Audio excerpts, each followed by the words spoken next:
Hello, everyone, and welcome back to Nightmare Narratives. I can picture some of you already in bed, maybe some of you just getting home from work.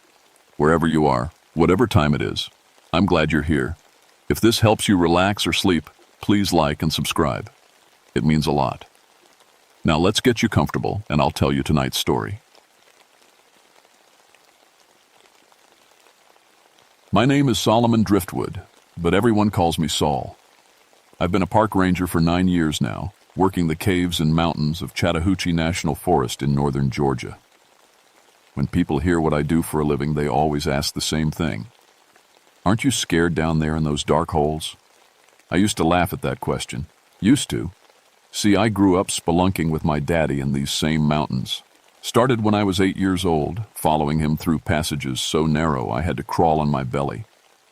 By the time I turned 16, I knew every major cave system from here to Tennessee, got my ranger certification at 24, and specialized in cave rescue. In 9 years, I've pulled 47 people out of underground trouble, lost hikers, injured climbers, even a few folks who got stuck trying to explore places they had no business being. My wife Sarah always worried about the job. She's a nurse at the county hospital, seen plenty of broken bones and worse from cave accidents.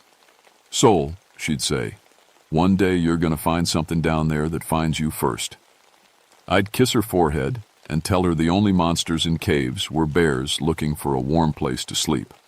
Blood Mountain sits like a giant's fist in the northern Georgia Appalachians. At 40,458 feet, it's the highest peak around, and the Cherokee called it Noonda Yee, the Bloody Mountain. Local folks say it got that name from some ancient battle, but I always figured it was just the way the rocks look red at sunset. The mountain's honeycombed with limestone caves. Some connect for miles underground, with rivers and chambers big enough to hide a church. Most tourists stick to the marked trails, but serious cavers come from all over the country to explore what we call the Blood Mountain system. I've mapped over 200 passages myself, each one tagged and recorded in our safety days. Tabase. November 1984 was colder than usual. First hard freeze came early, and ice was already forming in the shallow cave mouths. The deep systems stay warmer, usually around 55 degrees year-round, but even they felt different that month. Animals were acting strange, too. Saw a black bear running uphill in broad daylight like something had spooked it bad. That's when Tom Reeves called about his missing team. Tom ran a cave exploration group out of Atlanta, experienced folks who mapped systems for geological surveys. 3 of them had gone into Blood Mountain's main cave system on a routine mapping job. They were supposed to be back by sunset, but their camp was empty when Tom checked the next morning. Gear still there, trucks still parked at the trailhead. Like they'd just vanished. "Soul, these aren't weekend warriors," Tom said over the radio. "Jenny's been caving for 15 years. Mike knows those tunnels better than his own house. And Luis," Tom's voice cracked, "Luis is the best rope man I've ever seen. If something happened to all 3 of them..." I loaded my gear and headed up the mountain. 4 miles of hiking trail, then another mile of scrambling over loose rocks to reach the cave entrance. The whole way up, I kept thinking about what Sarah said. About finding something that finds you first. The main entrance to Blood Mountain Cave System sits in a natural depression surrounded by old-growth pines and mountain laurel. It's a horizontal opening, about 8 feet high and 12 feet wide. Big enough to drive a small truck through if you had a mind to. Most caves start narrow and open up inside, but this one does the opposite. Gets tighter the deeper you go, like the mountains swallowing you slow. I set up my communications gear at the entrance and radioed base camp. Standard procedure. Every 30 minutes, I'd check in with my location and status. Louise Blackstone, my partner for the last 3 years, would monitor from her position at the cave mouth. Louise knew caves better than anyone in Georgia. She'd started exploring before I was born and had pulled more people out of tight spots than the rest of us combined. "So, you reading anything unusual on the air quality?" Louise asked through my headset. I checked my equipment. Carbon dioxide normal, oxygen good. No sign of bad air that might have overwhelmed the missing team. "All green, Louise, I'm heading in." The first 100 yards looked normal. Tom's team had followed proper procedure. guideline rope properly anchored, route markers every 20 feet, even initials carved in soft spots to mark their passage. Their lights had left the usual scuff marks on the limestone walls, and I could see boot prints in the mud patches. Then I noticed something that made my skin crawl. The walls were weeping, not the normal cave dampness you get from groundwater seepage. This was different. Red droplets, thick as blood, oozing from cracks in the limestone. At first I thought it might be iron oxide. Mineral deposits can look pretty strange underground. But when I touched it with my glove, it was warm. Cave walls are always cold. Always. I took a sample in a plastic container and kept moving. The guideline led deeper into the mountain, through a passage that curved left and started sloping down. My headlamp beam seemed dimmer than usual, like the light was being absorbed by something in the air. And that's when I noticed the smell. Not the musty, earthy scent of normal caves. This was organic. Sweet and rotten, like meat left too long in summer heat. "Louise, you getting my transmission?" Static answered me for a few seconds before her voice crackled through. "Copy, Saul. What's your location?" "About 300 yards in, following their rope line. Louise, something's not right down here. Walls are bleeding some kind of red substance, and it's warm to the touch. Could be thermal activity. You know there's hot springs throughout these mountains." I wanted to believe that, but hot springs don't smell like death. The passage opened into what we called Cathedral Chamber, a room about 60 feet across with a domed ceiling that disappeared into darkness above. Tom's team had set up a temporary base camp here, battery-powered lights, coiled rope, surveying equipment scattered on the flat rocks. Everything was covered in the same red substance I'd been seeing on the walls. But that wasn't the worst part. Their climbing rope, rated for 2,000 pounds of weight, had been shredded. Not cut. Shredded. Like something with claws the size of kitchen knives had grabbed it and twisted. I knelt down and examined the tears in the nylon. Whatever did this had incredible strength. The rope ends were dissolved, like they'd been dipped in acid. "Saul, your signal's getting weak. Status report." I keyed my radio 3 times. The signal for trouble, but okay. Then I picked up one of the team's flashlights. The lens was cracked, but it still worked. When I switched it on, the beam glowed red instead of white. That's when I heard the scraping. The sound came from deeper in the cave system, where the cathedral chamber narrows into 3 separate passages. Scraping, like something large dragging itself across stone. It echoed in ways that made it impossible to tell which tunnel it was coming from. I drew my sidearm. Park rangers carry them for bears and dangerous wildlife, though I'd never had to use mine underground. My hands were shaking as I checked the safety and chambered around. "Saul, you missed your check-in. What's your 20? Louise's voice sounded far away, full of static. I looked at my watch and couldn't believe it. 45 minutes had passed since my last radio call, but it felt like 10 minutes. Time moves funny in deep caves sometimes, but not like this. "I'm in Cathedral Chamber. Found their base camp." "Louise." I paused, trying to figure out how to explain what I was seeing. "Their equipment's been destroyed. Ropes shredded like something with claws got hold of it. And there's this red substance covering everything." "Red substance?" "Like blood, but it's seeping from the cave walls, warm to the touch. And Louise, the caves are too warm down here. Should be 55 degrees, but I'm sweating." The scraping sound came again, longer this time. Definitely from the middle passage, the one that led to what we called the deep rooms, a series of chambers that dropped nearly 800 feet below ground level. I followed Tom's team's guideline into the middle tunnel. The red seepage was worse here, running down the walls like the mountain was bleeding from 1,000 cuts. My boots squelched in puddles of the stuff, and wherever it touched my equipment, the metal started looking tarnished. The passage curved right and opened into a smaller chamber we'd never fully mapped. Tom's team had strung lights here too, but half of them were dead. The ones still working cast everything in a hellish red glow. That's where I found Jenny. She was pressed against the far wall like she'd been trying to melt into the stone. Her eyes were open, staring at something I couldn't see. When I got closer, I realized she wasn't breathing. But she wasn't dead either. Not exactly.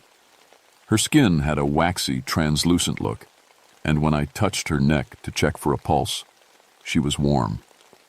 Too warm. Her flesh felt soft, like it was dissolving from the inside. And where the red cave moisture had touched her, her clothes were eaten away in perfect holes. "Jenny?" I whispered. "Jenny, can you hear me?" Her eyes moved to focus on me, and her mouth opened. No sound came out, but I could see her tongue was gone, dissolved like the rope. I stumbled backward, my heart hammering against my ribs. This wasn't possible. People don't just melt. But as I watched, more of the red substance oozed from cracks in the wall above her, dripping onto her face and shoulders. Where it hit, her skin bubbed, bled, and hissed like acid on metal. "Saul! Saul, respond!" Louise's voice cut through my panic. I keyed the radio with trembling fingers. "Louise, I found Jenny. She's... Jesus, Louise, she's alive, but something's dissolving her. The red stuff, it's acid, strong acid. Get out of there, now. That's an order." I wanted to run. Every instinct I had was screaming at me to get away from this place. But Mike and Louise were still missing. And if they were somewhere in this cave system in the same condition as Jenny... The scraping sound echoed through the chamber again, and this time I saw what was making it. The wall behind Jenny was moving, not cracking or shifting like unstable rock, moving like something alive. The limestone bulged outward, then contracted, like the mountain was breathing. And where it moved, more of the red acid seeped out. I raised my flashlight, and the beam caught something that made my blood turn to ice water. There was a pattern in the wall, segments like a giant worm or centipede, each one the size of a car tire. The limestone wasn't limestone at all. It was something else, something that had been pretending to be rock. And as I watched, one of the segments shifted, revealing what looked like a massive eye the size of a dinner plate, filmed over with the same red substance that was dissolving Jenny alive. The thing was part of the cave system itself. How long had it been here? How long had cavers been walking through passages that were actually the body of something enormous and alien? Jenny's mouth moved again, and this time sound came out. A wet, gurgling whisper. "Run!" The wall exploded outward. Chunks of fake limestone flew everywhere as something impossible emerged from what I'd thought was solid rock. It moved like a snake, but it was segmented like an insect, covered in acid-weeping skin that looked like wet stone. Each segment was easily 6 feet across, and I could see dozens of them flowing out of the wall like a living avalanche. I ran. Behind me, the thing's movement sounded like a landslide mixed with the hiss of acid, eating through metal. My headlamp beam bounced wildly as I sprinted through the narrow passage, following my own footprints back toward Cathedral Chamber. The red substance was flowing faster now, running down the walls in rivers, pooling on the cave floor and eating through my boot soles. "Louise! Louise! The whole cave system is alive. It's some kind of massive creature, and it's been pretending to be rock." Static was my only answer. I reached Cathedral Chamber and grabbed the rope I'd used to rappel down from the upper level. The thing was right behind me. I could hear it scraping through the passage, too big for the tunnel but forcing its way through anyway. The walls were cracking as it moved, real limestone mixing with its acid-bleeding segments. My rope was already starting to dissolve where the red substance had dripped on it, but I clipped in anyway and started climbing. Below me, the creature flowed into Cathedral Chamber like a flood of living rock. In the glow of my headlamp, I could see it had no real head or tail. Just segment after segment of stone-colored flesh, each one weeping acid that dissolved everything it touched. And scattered throughout those segments were things that looked like eyes, but bigger than any eye had a right to be. They were tracking my movement as I climbed. I was 20 feet up the rope when it started to snap. The acid had eaten through half the fibers, and my weight was finishing the job. I managed to grab a handhold on the real cave wall just as the rope parted, sending me swinging into a narrow crevice. The creature flowed up the wall after me like it was flat ground. This thing didn't just live in the caves, it was the caves. How many passages in Blood Mountain were actually its body? How many cavers over the years had walked through its stomach without knowing it? I squeezed through the crevice, scraping skin off my knees, knuckles and elbows, and came out in a passage I didn't recognize. The walls here were clean limestone, no red seepage, but I could hear the thing behind me, forcing its bulk through spaces too small for it, dissolving rock with its acid blood to make room. My radio crackled. "Saul, hear me. Out of there. Louise, I'm in the upper passages, but I don't know which ones. The creature's right behind me. It's huge, bigger than anything that should be able to live underground. And Louise, Jenny's dead, dissolved by acid. Saul, coordinates, sending help." The signal was breaking up, but I caught enough to know Louise was trying to get rescue teams up the mountain. Fat lot of good that would do. What were they going to fight this thing with? Harsh language. I kept moving through unfamiliar passages, following air currents toward what I hoped was another entrance. Behind me, the scraping and hissing grew louder. The creature wasn't just following me, it was herding me, blocking off passages that led toward the main entrance, forcing me deeper into its domain. That's when I found Mike. Mike was in what looked like a feeding chamber. The room was perfectly round, about 30 feet across, with walls that pulsed like the inside of a throat. Mike hung suspended in the center, wrapped in something that looked like spider silk, but felt warm and wet to the touch. He was still alive, still conscious, but his legs below the knee were gone, dissolved. The red acid was working on him slowly, keeping him alive while it ate him from the bottom up. "Saul?" His voice was weak, but his eyes focused on me. "Saul, you gotta get out of here. This thing, it's been here forever." The Cherokee knew. They knew, and they tried to warn people, but nobody listened. I pulled out my knife and started cutting through the cocoon material. It was tough, like leather, but the blade went through. "I'm getting you out, Mike. Where's Luis?" "Luis is gone. Thing got him first. Saul, listen to me. This creature's been feeding on cavers for decades, maybe longer. Every time someone goes, missing in these mountains, every cave-in that traps people where we never find the bodies, it's been feeding." The cocoon material was dissolving my knife blade, but I kept cutting. Mike dropped to the cave floor, his stumps bleeding, but not as much as they should have been. The acid had cauterized the wounds as it ate through flesh and bone. "Can you walk? Can you move at all?" Mike shook his head. "Leave me. It's coming back, and if you're here when it arrives, we're both done. Saul, there's something else. Something worse." The chamber walls were pulsing faster, and I could hear the creature moving through passages all around us. How big was this thing? The segments I'd seen in the other chamber might have been just a small part of it. For all I knew, half the mountain could be alive. "What's worse than this?" Mike grabbed my arm with surprising strength. "It's not alone. There's more of them, connected underground. A whole network. They communicate, Saul. They share information. And they're hungry. Hungrier than they've been in decades." The scraping sound was getting closer. I could feel vibrations in the cave floor like a freight train approaching. Whatever this thing was, it was moving fast through its own body, using passages I couldn't see. "Mike, I can't leave you here. You have to. Tell people, Saul. Tell them what's under these mountains. Don't let anyone else come down here." The chamber entrance erupted in a shower of dissolved limestone and acid-bleeding flesh. The creature flowed in like a wave of living rock, its massive eye spots fixed on me. This close, I could see it wasn't just one organism. It was colonial, like a coral reef, made up of millions of smaller creatures working together to form something impossible. I emptied my pistol into the nearest segment. The bullets punched through its stone-like hide, releasing gouts of red acid that ate through the chamber floor. The thing didn't even slow down. It flowed over Mike like water, covering him completely. I heard him scream once before the sound was muffled by living stone. Then silence, except for the hiss of acid eating through bone. I ran again, this time with no plan except to put distance between myself and that feeding chamber. The passages were changing around me, walls shifting to block routes and open new ones. The creature was reshaping its own body to control where I went. It was playing with me.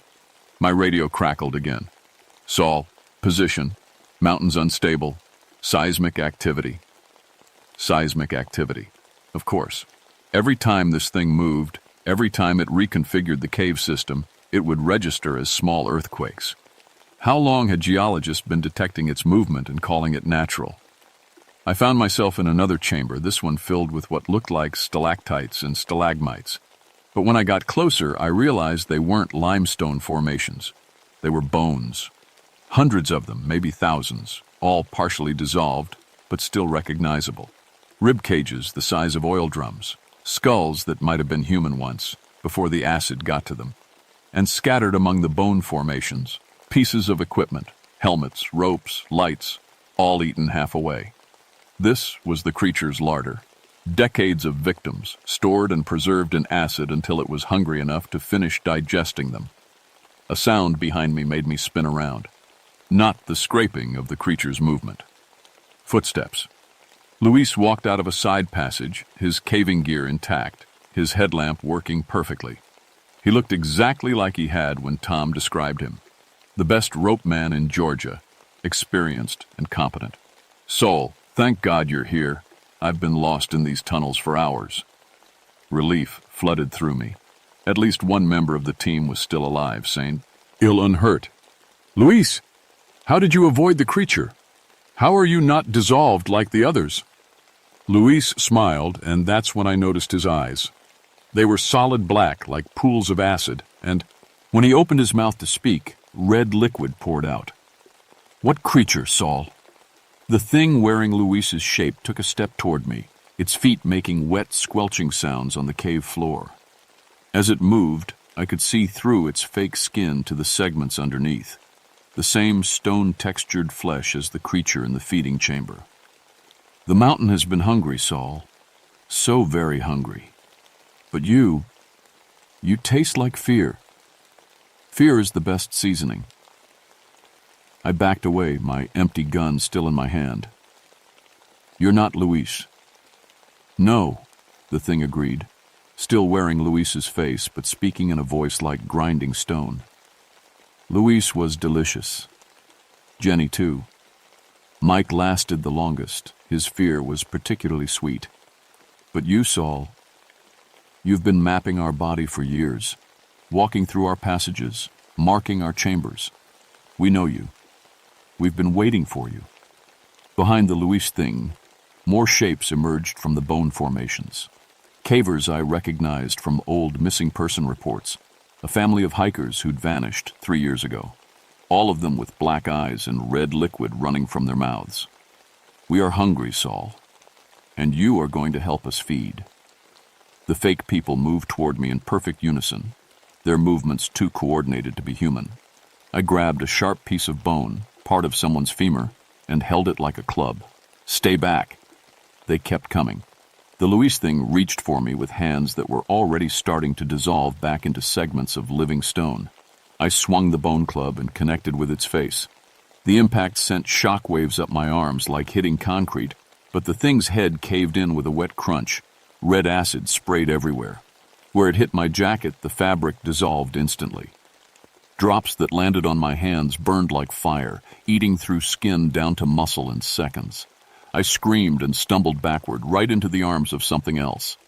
This one looked like Jenny, but with black eyes and a mouth that opened too wide, revealing rows of teeth like broken glass.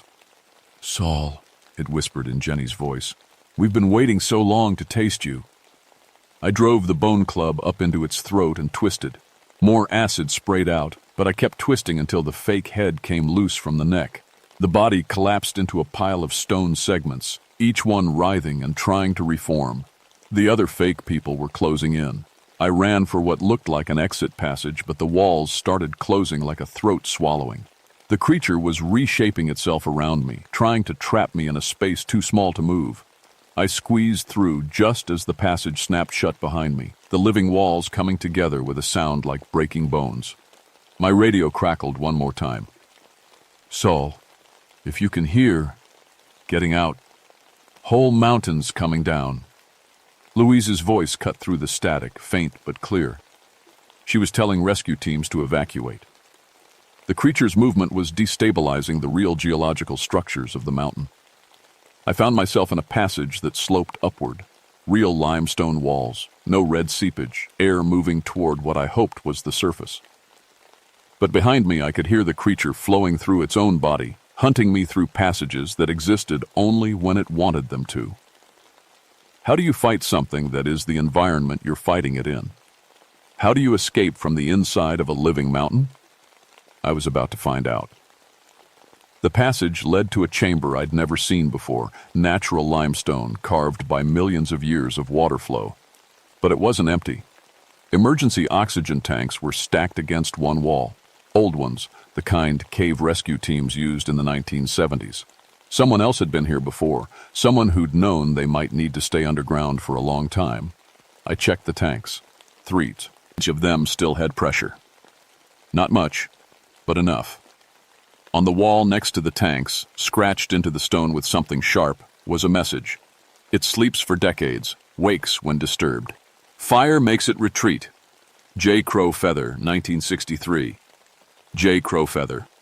I'd heard that name before. In stories the local Cherokee elders told about Blood Mountain. He'd been a cave guide, taken people into the mountain to show them formations and underground rivers. Then he'd vanished, like so many others. But he'd figured it out. 20 years ago, he'd discovered what lived under Blood Mountain. And he'd tried to leave a warning. Fire makes it retreat. The oxygen tanks weren't just for breathing. They were weapons. I unscrewed the valve on the first tank and let pure oxygen hiss into the chamber. The stuff was invisible, but it would turn any flame into an inferno.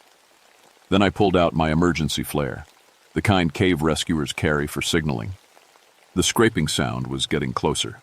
Through cracks in the chamber walls, I could see red seepage starting to flow. The creature had found me again.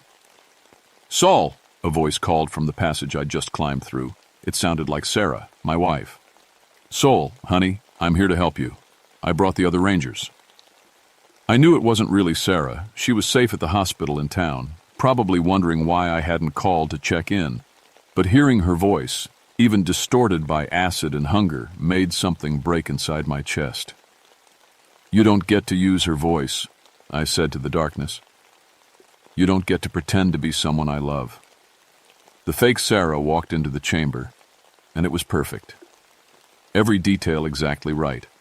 Her long brown hair, the way she held her left shoulder slightly higher than her right from an old nursing school injury, even the engagement ring I'd saved 6 months to buy her.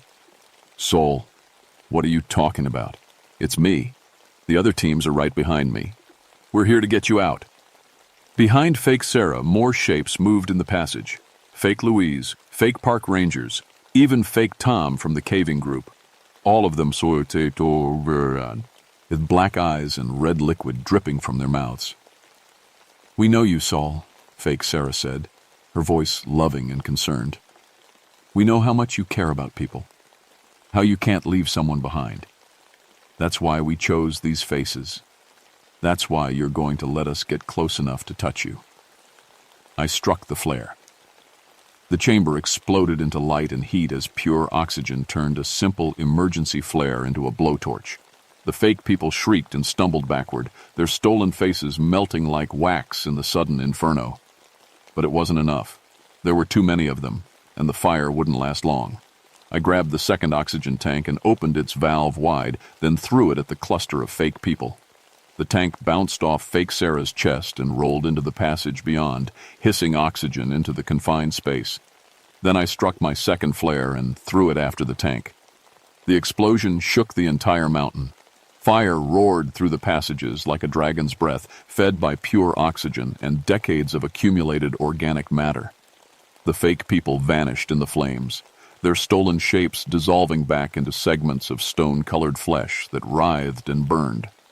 The creature's scream was like the sound of a mountain falling down. It came from everywhere at once, the walls, the ceiling, the floor beneath my feet. A sound of pain and rage that went on, shaking loose rocks from the chamber ceiling. This was the first time in decades, maybe centuries, that anything had heard it. Passages that had been solid rock moments before split open, revealing the creature's true anatomy. I was standing inside something vast beyond comprehension, a colonial organism that had grown through the mountain's limestone like a cancer, replacing stone with living flesh over hundreds of years. And now it was burning from the inside.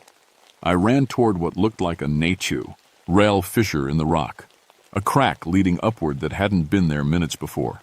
The creature was convulsing, reshaping itself in agony, and its movement was opening real geological fractures in the mountain.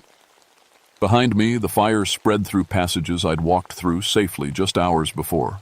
The oxygen I'd released was feeding the flames, turning what should have been a brief flare into a sustained inferno. And wherever the fire touched the creature's flesh, it burned like fat, releasing thick black smoke that reeked of digested meat. The fissure was narrow, barely wide enough for my shoulders, but it angled upward toward cooler air. I could smell pine trees and rain. The surface was somewhere above me. I wedged myself into the crack and started climbing, using my elbows and knees to inch upward through stone that vibrated with the creature's death throes. Below me, the screaming went on and on. 20 feet up the fissure, I could see gray light filtering down from above. Real daylight, not the red glow of acid-bleeding cave walls.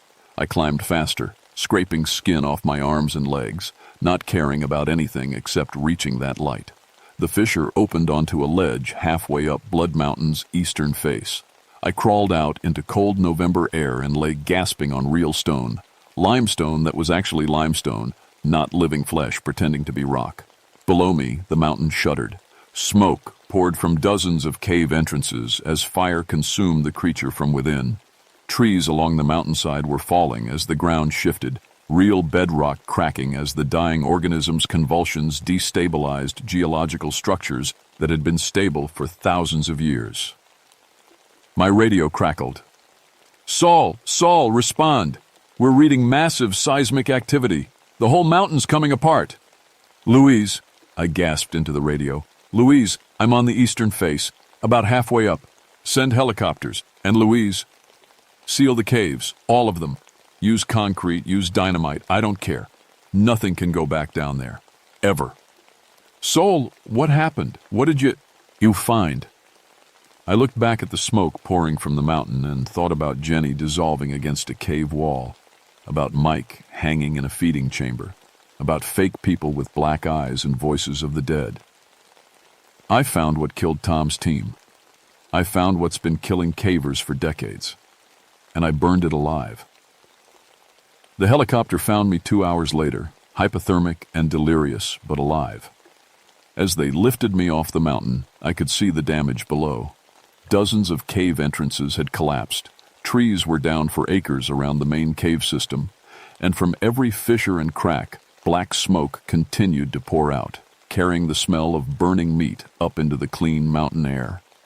They took me to the county hospital, where Sarah was waiting with a cup of coffee and tears running down her face. I tried to tell her what I'd found under Blood Mountain, but she just held my hand and told me I was safe now. The official report blamed the cave-ins on unstable geology triggered by small earthquakes.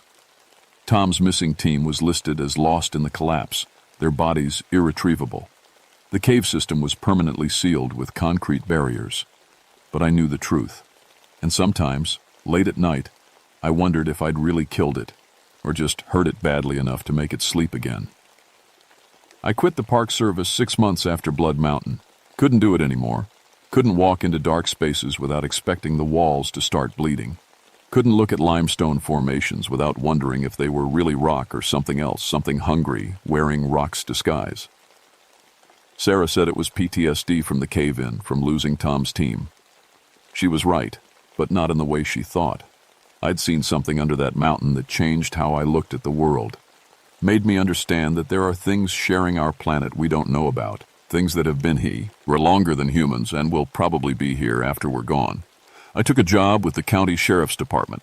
Patrol work, traffic stops, domestic disputes, problems I could solve. With handcuffs and paperwork, no more going underground, no more dark spaces where the walls might not be walls. Louise Blackstone quit too, about a year later. She'd been monitoring radio transmissions the day I went into Blood Mountain, and she'd heard things that didn't make it into any official report. Voices calling for help from people who'd been dead for years. Static that formed patterns like something was trying to communicate. She moved to Florida, took a job teaching scuba diving. At least in the ocean, she told me, you can see the monsters coming. But it wasn't over. Not really. 3 years after Blood Mountain, I got a call from a park ranger in Tennessee. Cave system near the Georgia border had been producing strange seismic readings. Cavers were reporting red seepage on cave walls, equipment being dissolved by unknown acids. 2 experienced spelunkers had gone missing, their rope shredded by something with claws. I drove up there on my day off and talked to the local rangers. Showed them what I'd learned about emergency oxygen tanks and fire. Told them about colonial organisms that could mimic rock formations. They listened politely and filed my information under helpful citizen input. 2 weeks later, that cave system was sealed with concrete. Official reason, unstable geology. I started keeping track. Over the next 5 years, 17 cave systems across the Appalachians were permanently closed due to geological instability. Always the same pattern: red seepage, dissolved equipment, missing cavers. Always the same official response: concrete barriers and silence. The Cherokee elders I talked to weren't surprised. They'd known about what they called the Hungry Mountains for generations. Their ancestors had marked certain caves as forbidden, places where the earth itself could eat you. But white settlers had ignored the warnings, just like modern cavers ignored the stories. The mountains are old, Saul, one elder told me. Older than our people, older than any people. They remember when the world was different, when things lived in the deep places that don't live there anymore. Except some of them never left. They just learned to hide better. I married Sarah the next year. We moved to a house in town, flat land with a basement that's only 6 feet deep. She knows I don't like talking about Blood Mountain, doesn't ask why I won't go camping or spelunking with her friends. She's seen me wake up screaming from dreams where the walls are breathing, where familiar voices call to me from passages that shouldn't exist. But sometimes, during heavy rainstorms, the chemical burns I got from the creature's acid start to weep again. Red droplets that smell like the deep caves that burn through whatever they touch. Sarah thinks it's just scar tissue reacting to barometric pressure, and I let her believe that, because the truth is worse than she could handle. The truth is that the red liquid weeping from my scars isn't just scar tissue. It's the same substance that was dissolving Jenny against that cave wall. Somehow, some part of that creature is still inside me, still alive, still hungry. And during storms, when the barometric pressure drops and the ancient things in the deep places feel the pull of weather systems above ground, it responds. I've tested it. The red droplets that seep from my burns will dissolve metal, just like the acid in Blood Mountain Cave. They eat through cloth, through wood, through anything organic they touch. And sometimes late at night when the pain is worst, I can hear something whispering in a language that sounds like grinding stone. It's telling me where the other colonies are hidden, where the hungry mountains wait for more cavers to venture into passages that aren't really passages at all. I keep a detailed map now, marking every cave system that gets sealed, every geological survey that reports unusual seismic activity in limestone regions. The pattern is spreading. Whatever I did to the creature under Blood Mountain didn't kill it. It just forced it to wake up others, to call to colonies that had been sleeping for decades. The Appalachians stretch from Georgia to Maine. Millions of acres of mountains, thousands of cave systems, limestone formations that could hide things older than human civilization. And somewhere in that vast underground network, colonial organisms the size of mountains are stirring, remembering what it feels like to be hungry. Sarah wants to have children. She's been dropping hints for months, talking about baby names and nursery colors. But how can I bring a child into a world where the ground itself might be alive and hunting? How do I explain to a son or daughter that there are places on Earth where the very stones have teeth? I've written it all down. Everything that happened under Blood Mountain, everything I learned about the creature and how to fight it. The information is sealed in a safe deposit box, along with instructions to release it if anything happens to me. If I disappear, If I'm found dissolved in some cave system where I had no business being, at least someone will know the truth, because I'm going back. Not to Blood Mountain. That colony is dead, or at least dormant. But there are others. The whispers in my scars have shown me maps of tunnels that stretch for hundreds of miles, connecting feeding chambers in mountains from Virginia to Alabama. And in those chambers, wrapped in acid silk cocoons, people are being kept alive and digested slowly, while colonial organisms wearing familiar faces hunt for more prey. Tom's team was just the beginning. How many cavers go missing every year in the Appalachians? How many hikers vanish without a trace? The official numbers don't include the people who are taken by things that shouldn't exist, because officially, those things don't exist. But I know they do, and I know how to hurt them. Fire and oxygen, emergency flares, and pure O2. It's not much, but it's something. And if I can find their main feeding chambers, if I can hit them hard enough while they're dormant. Sarah thinks I'm planning a camping trip with some old ranger buddies. She's packed me sandwiches and kissed me goodbye like she has 100 times before. She doesn't know I'm carrying enough emergency flares to burn down a mountain. She doesn't know the camping gear includes industrial oxygen tanks and thermite charges I bought from a demolition company. She doesn't know I'm probably not coming home. Because some caves are stomachs, not passages, and someone has to make sure the hungry mountains learn to fear us as much as we've learned to fear them. My name is Solomon Driftwood, and I used to think monsters were just bears denning in dark spaces. I was wrong about a lot of things. But I'm right about this. Whatever lives under those mountains has been feeding on us for too long. It's time we fed it something else. It's time we fed it fire.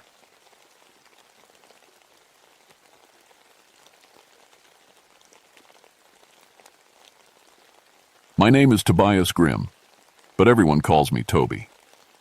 I've been a forest ranger for 11 years now, working the mountains of West Virginia in the Monongahela National Forest. Before that, I taught third grade for 14 years. People always ask me why I switched jobs. I tell them I wanted to teach kids about nature instead of math. But the real reason is simpler. I love helping families have safe, happy times in the woods. I'm good at my job. Really good. In 25 years of working with children, I never lost a single kid. Not one. Parents trust me with their most precious things, and I take that seriously. I know every trail, every dangerous spot, every place where a curious 8-year-old might wander off. I carry a first aid kit, backup radio, and enough supplies to handle any emergency. That's why what happened at Witch Hollow still keeps me awake at night. July 1982 was hotter than usual. The kind of heat that makes the air thick and hard to breathe, even under the shade of the big hemlock trees. I was running a summer camp program for local families, teaching kids about forest safety, showing them how to identify plants, how to read animal tracks. Good, safe stuff that would help them love the outdoors. Witch Hollow got its name about 200 years ago. The old-timers say a witch lived there who would steal children and replace them with something else. Something that looked like your child but wasn't. The locals called these fake children changelings. Of course, I never believed any of that. I'm a practical man. Shape-shifting witches were just stories people made up to explain why children sometimes died from disease or accidents they didn't understand. The hollow itself sits about 12 miles from the nearest town, connected by a single dirt road that washes out every time it rains hard. Dense hemlock groves block out most of the sunlight. Then at noon, hidden springs bubble up from underground, and if you know where to look, you can find old stone circles that nobody talks about much. The Cherokee used to live here, and some say there are burial mounds scattered through the woods. I'd been avoiding Witch Hollow for years, not because of the stories, because it was too isolated. If something went wrong, help was too far away. But the state wanted me to expand the youth programs, and there were some beautiful camping spots in the hollow that families kept asking about. So I gave in. I planned a 3-day camping trip for 12 families with kids between 6 and 12 years old. We'd hike the trails, learn about the local wildlife, and sleep under the stars. What could go wrong? The first day went perfectly. The kids were excited, the parents were relaxed, and the weather was beautiful. We set up camp near a clear stream, roasted hot dogs for dinner, and told stories around the fire. I pointed out constellations and taught them which sounds meant friendly forest animals and which ones to be careful of. That night, the temperature dropped 30 degrees without warning. The kids needed extra blankets, and parents had to zip their sleeping bags tight. Strange for July, but mountain weather can be unpredictable. The next morning, I noticed 8-year-old Billy Morrison was acting different. Billy had been a normal kid the day before, curious, a little shy, asked good questions about the trees and animals. His parents, Tom and Sarah Morrison, were first-time campers, and they'd brought Billy hoping to get him interested in hiking. But the Billy I saw at breakfast wasn't the same boy. This Billy sat perfectly still while the other kids ran around and played. When I asked him about the wildlife we'd seen yesterday, he answered in a flat voice, telling me things about the forest that no 8-year-old should be know. He talked about which trees were oldest, which springs never froze in winter, and where the Cherokee used to bury their dead. "How do you know all that, Billy?"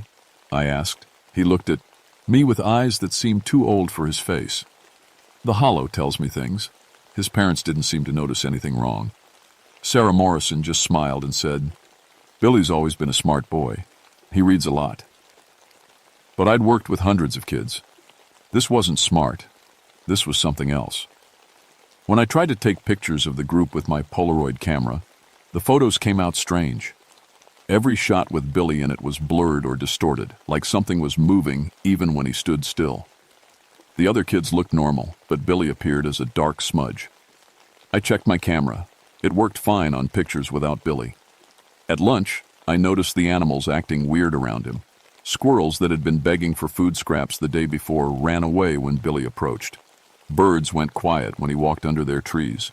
Even the family dog, a friendly golden retriever named Max, whined and hid behind Tom Morrison's legs whenever Billy came near. "Is Billy feeling okay?" I asked Sarah quietly. "Sometimes kids act different when they're not feeling well."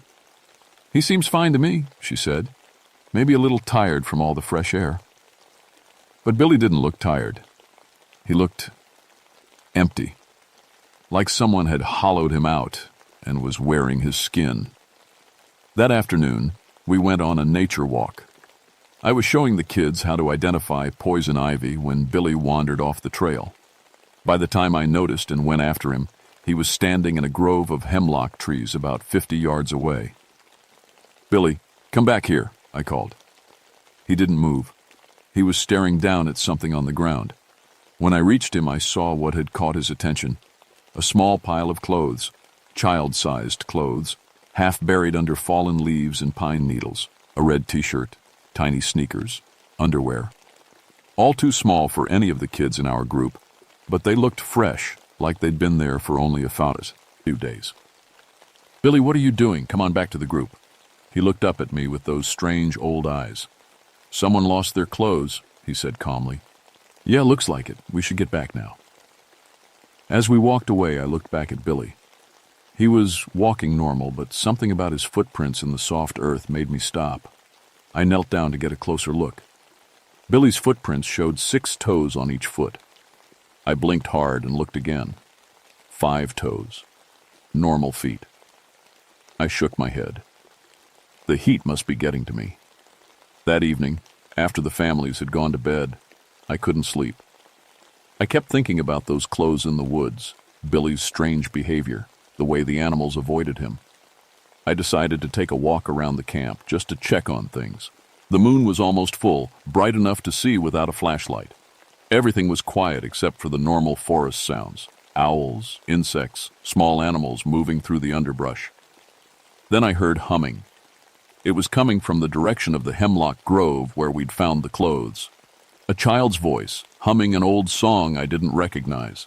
The melody was sad and haunting, like something you might hear at a funeral. I grabbed my flashlight and followed the sound. The humming led me deeper into the woods than any of our kids should have been able to go alone. The trees grew thicker here, blocking out most of the moonlight. My flashlight beam danced across gnarled trunks and hanging branches. Finally, I found the source of the humming. Billy Morrison was standing in a small clearing, perfectly still, humming that strange song. But he wasn't alone. 3 other children from our group stood with him. Jenny Walsh, age 7, Marcus Chen, age 9, and little Amy Rodriguez, age 6. All 4 kids stood in a perfect circle, holding hands, humming together in harmony. "Hey, kids, what are you doing out here?" They turned to look at me, moving in perfect unison, like they were connected by invisible strings. In the flashlight beam, their eyes reflected the light like animal eyes do. "We're learning the old songs," Billy said in that flat, empty voice. "The hollow is teaching us," added Jenny, though her voice sounded different too. Older, raspier. "You need to get back to camp right now," I said, trying to keep my voice calm. "Your parents are going to be very worried." They didn't argue. They just turned and walked back toward camp, still moving in that synchronized way that made my skin crawl. I followed them back, watching as they slipped quietly into their family tents. I stood guard for the rest of the night, but everything stayed quiet. In the morning, I asked each set of parents if their kids had left their tents during the night. "Oh no," said Mrs. Walsh. "Jenny slept like a rock. She's always been a heavy sleeper." The other parents said the same thing. Their children had never left their tents, but I knew what I'd seen. The third day started with more strangeness. All 4 kids, Billy, Jenny, Marcus, and Amy, were acting like different people. They spoke in old-fashioned ways, using words like reckon and might could that sounded like something from 100 years ago. They knew things about the forest that even I didn't know. When Marcus pointed out a hidden cave I'd never seen before, I asked him how he knew about it. "Been here before," he said simply. "When?" "This is your first time camping in Witch Hollow." He looked confused for a moment, like he was trying to remember something. Then he shrugged. Must have dreamed it. But his parents, David and Lisa Chen, insisted Marcus had never been camping anywhere before this trip. I decided to test something. I asked Jenny to show me where the old Cherokee burial grounds were located. No 8-year-old should know that information. It wasn't on any maps or trail guides. Without hesitation, she led me to a small hill covered with ancient-looking stones arranged in careful patterns. The stones were covered with moss and looked like they'd been there for centuries. "How did you know about this place, Jenny?" "The grandmother told me," she said. "What grandmother?" "The one who lives in the hollow. She teaches us things." I felt cold despite the heat. "What kind of things?"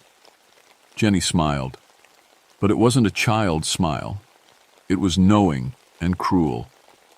Old things, secret things, how to walk between the trees without making sound, how to call the animals, how to change. "Change what?" "Everything," she whispered.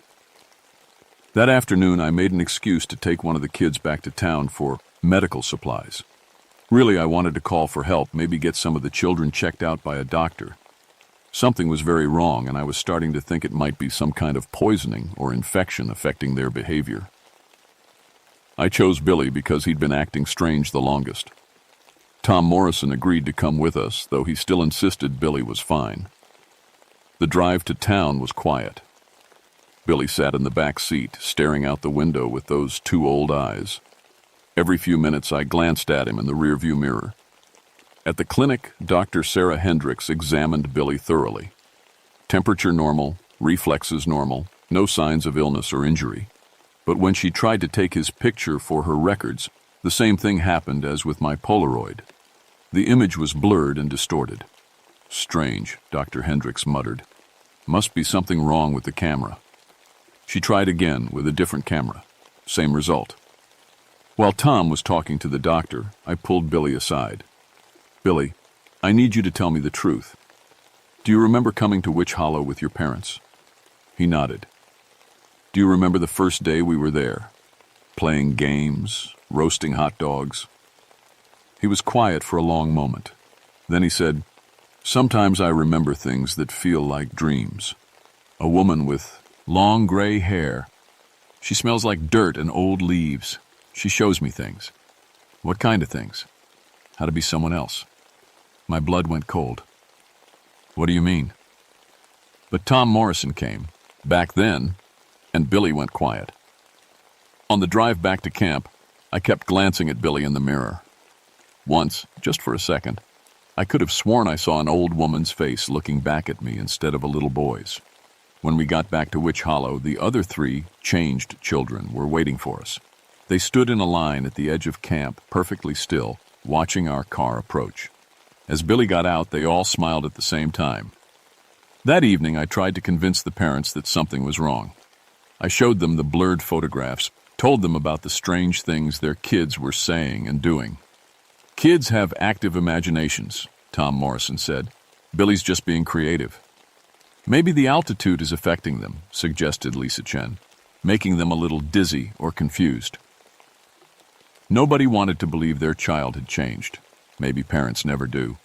But Betty Ashbrook, the camp nurse who'd come along to help with the program, pulled me aside after dinner. Toby, I've been watching those 4 kids all day. I don't know what's wrong, but you're right. Something's not normal. What do you think it is? I don't know. But I've been a pediatric nurse for 20 years, and those children are not the same kids who came here 3 days ago. I'd stake my career on it. That night, I decided to follow the children if they left their tents again. I pretended to go to sleep but kept my clothes on and my flashlight ready.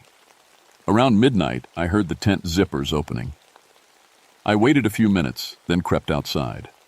In the moonlight, I could see 4 small figures walking toward the hemlock grove. I followed at a distance, trying to stay hidden. They led me deeper into the woods than before, to a place where the trees grew so thick they blocked out the moon completely. I had to use my flashlight, keeping the beam low and covered with my fingers. The children stopped in a clearing where ancient stones formed a perfect circle. The stones were carved with symbols I didn't recognize, spirals, twisted shapes that hurt to look at directly. In the center of the circle sat an old wooden doll, crudely made but somehow disturbing. As I watched, Billy approached the doll and knelt beside it. "We brought you another offering, grandmother," he said in that flat, empty voice. He pulled something from his pocket, a lock of hair. Not his hair. This was brown and curly, like little Amy Rodriguez's hair. The other children formed a circle around Billy and the doll. They began to hum that same haunting melody I'd heard before, but now it was louder, more complex, like a song with many parts. As they hummed, the doll began to move. It turned its carved head toward me, though I was hidden in the trees at least 30 feet away. Its painted eyes seemed to see right through the darkness and into my soul. The children stopped humming. "Someone's watching," Jenny said. They all turned to look directly at my hiding spot. Billy smiled, and for just a moment, his face wasn't the face of an 8-year-old boy. It was the face of an ancient woman, wrinkled, knowing, and cruel. "Hello, Ranger Grimm," he said in a voice like rustling leaves. "We've been waiting for you." I ran. I crashed through the woods, branches tearing at my clothes and face, not caring about the noise I was making. Behind me, I could hear laughter, not child laughter, but the crackling laugh of something very old and very cruel. When I reached camp, I was gasping and bleeding from dozens of small cuts. The families were still asleep in their tents, unaware that their children were in the woods performing some kind of ritual with an impossible doll. I grabbed my radio and tried to call for help, but all I got was static. I tried my emergency flare gun. Nothing. All my equipment had stopped working. I checked my watch. The hands were spinning wildly, like time itself had gone crazy. Then I heard footsteps. The 4 children walked back into camp, calm and quiet as ghosts. They slipped into their tents without a sound. Within minutes, I could hear their parents talking to them in sleepy voices, asking if they needed water or had to use the bathroom. Normal parent-child conversations, like nothing had happened. I sat by the dying campfire for the rest of the night, watching the tents, trying to figure out what to do. In the morning, I would get everyone packed up and out of Witch Hollow, even if I had to make up a story about bad weather or dangerous animals. But morning brought new horrors. When the families emerged from their tents, all 12 children were acting strange. Not just the original 4, all of them. They moved in that synchronized way, spoke in old-fashioned phrases, and looked at me with eyes that seemed far too knowing. "Beautiful morning, isn't it, Ranger Grimm?" said 6-year-old Amy Rodriguez in a voice like an old woman's. "The hollow is so peaceful. added 10-year-old Sarah Kim, who'd been normal just yesterday. We should stay longer, they all said together, in perfect unison. The parents didn't seem to notice anything wrong. They chatted happily about extending the camping trip, maybe staying another few days. The kids are having such a wonderful time, said Mrs. Walsh. Look how mature Jenny's acting. She's like a different child. That was exactly the problem. I made excuses and started packing the camp supplies. Weather forecast says rain, I lied. We need to get out before the road washes out. But when I went to start the camp van, the engine wouldn't turn over. I popped the hood and found that someone had cut through all the belts and hoses. The van wasn't going anywhere. Having trouble, Ranger Grimm? Billy Morrison appeared beside me, moving silently like a cat. Just some mechanical problems. Nothing I can't fix. He smiled that awful, knowing smile. The Hollow doesn't want us to leave ye. There's still so much to learn. Like what? Like how to be you. The words hit me like ice water. What do you mean? But Billy was already walking away, humming that strange song under his breath. I spent the day trying to fix the van while keeping an eye on the children. They had formed into groups and were playing games. But the games involved arranging sticks and stones in complex patterns, whispering in a language that sounded like no human tongue, and staring at me with calculating expressions. By evening, I realized the truth. The thing in Witch Hollow wasn't just taking the children. It was studying all of us, learning how we moved, how we talked, how we acted, getting ready to replace us completely. As the sun set, I gathered all the adults around the fire. I need everyone to listen very carefully, I said. Something is very wrong here. The children are not acting like themselves because they're not themselves anymore. Tom Morrison laughed. Come on, Toby. You're starting to sound like those old ghost stories. Look at your children, I said urgently. Really look at them. Are they the same kids you brought here 3 days ago? The parents glanced at their children, who were sitting in a perfect circle near the edge of camp, all staring at us with identical expressions. They seem fine to me, said David Chen, but his voice was uncertain now. When did Marcus learn to speak Cherokee? I asked. Cherokee? David looked confused. He was speaking it this afternoon. And Jenny? When did she become an expert on local history? Amy? When did she learn to identify animal tracks like a professional hunter? The parents looked at each other, worried now, but not ready to accept the impossible. There's something in these woods, I continued, something old that takes children and replaces them with copies. The locals call them changelings. That's ridiculous, louse, said Sarah Morrison, but she was staring at Billy now, really seeing him for the first time in days. That's when Billy stood up and smiled at us all. He's right, he said in a voice, like wind through dead leaves.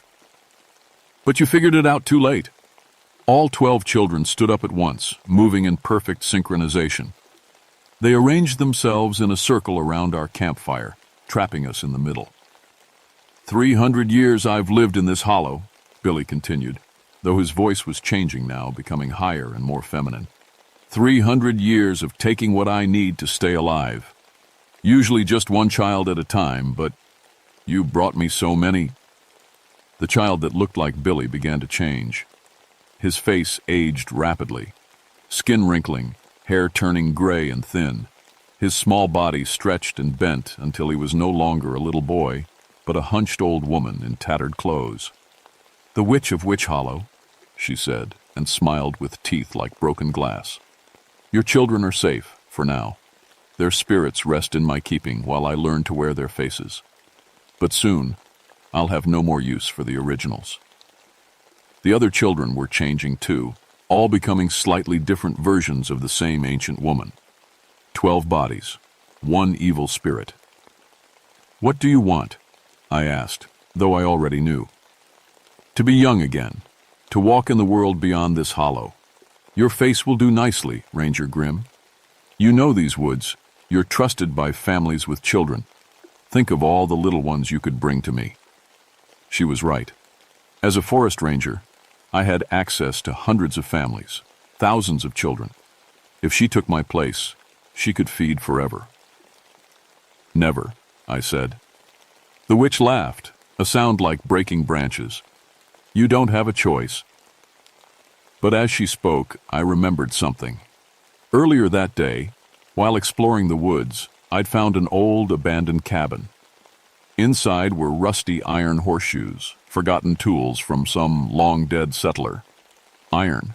The old stories always said iron could trap spirits, keep them from changing shape. The witch was still talking, explaining how she would steal my identity and use it to lure more victims. But I wasn't listening anymore. I was planning. "You're making one mistake," I told her. "What's that?" "You don't know me as well as you think." I pulled the iron horseshoe from my backpack. I'd grabbed it from the cabin as a curiosity, never thinking it might save my life. The witch's eyes went wide. All 12 versions of her stepped back at once. "Iron won't kill me," she hissed. "Only trap me for a while. That's all I need." I threw the horseshoe at the nearest child thing. It struck with a sound like thunder, and suddenly all 12 children collapsed to the ground, unconscious but breathing. The real battle was just beginning. The witch's spirit had been forced out of the children's bodies, but she wasn't gone.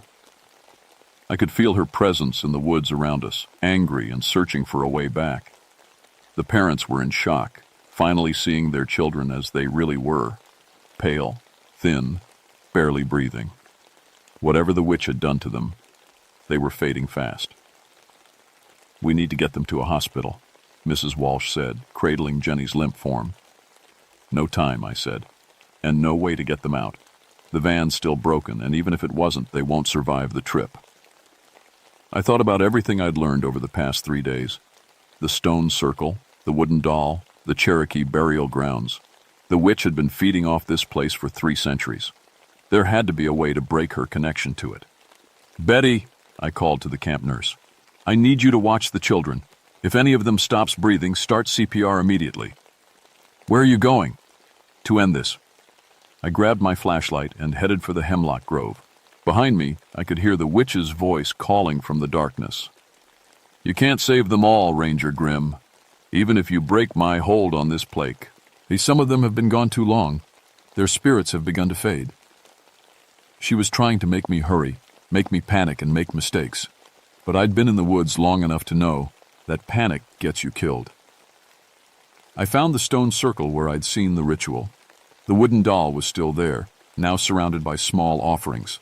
Locks of hair, baby teeth, fingernail clippings, all taken from the children while they slept. I grabbed the doll and threw it as hard as I could against the largest stone.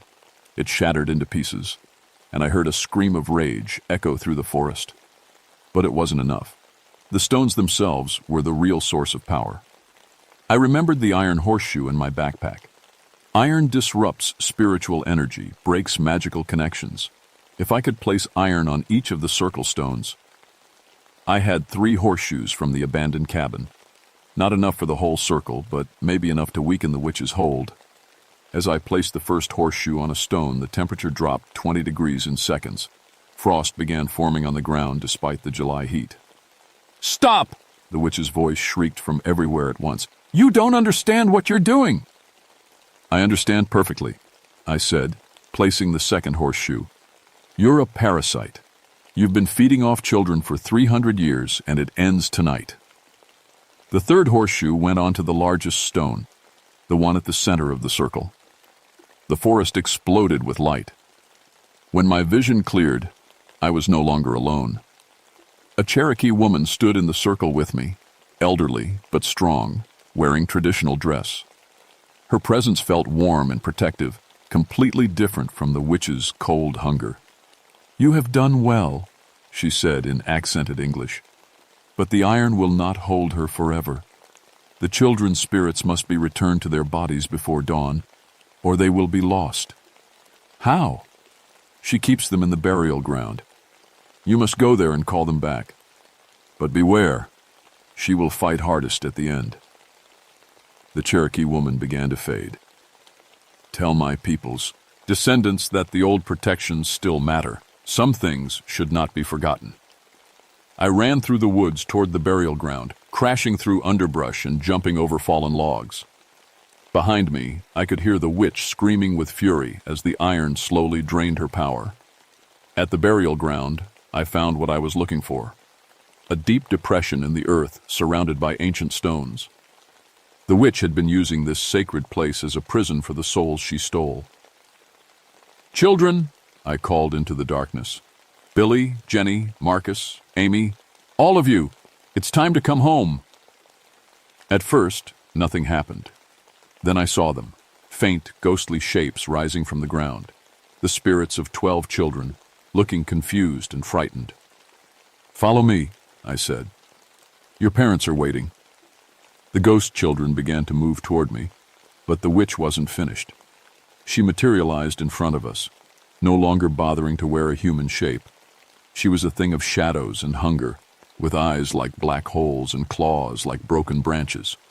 "They belong to me," she shrieked. "No," I said firmly. "They belong to themselves."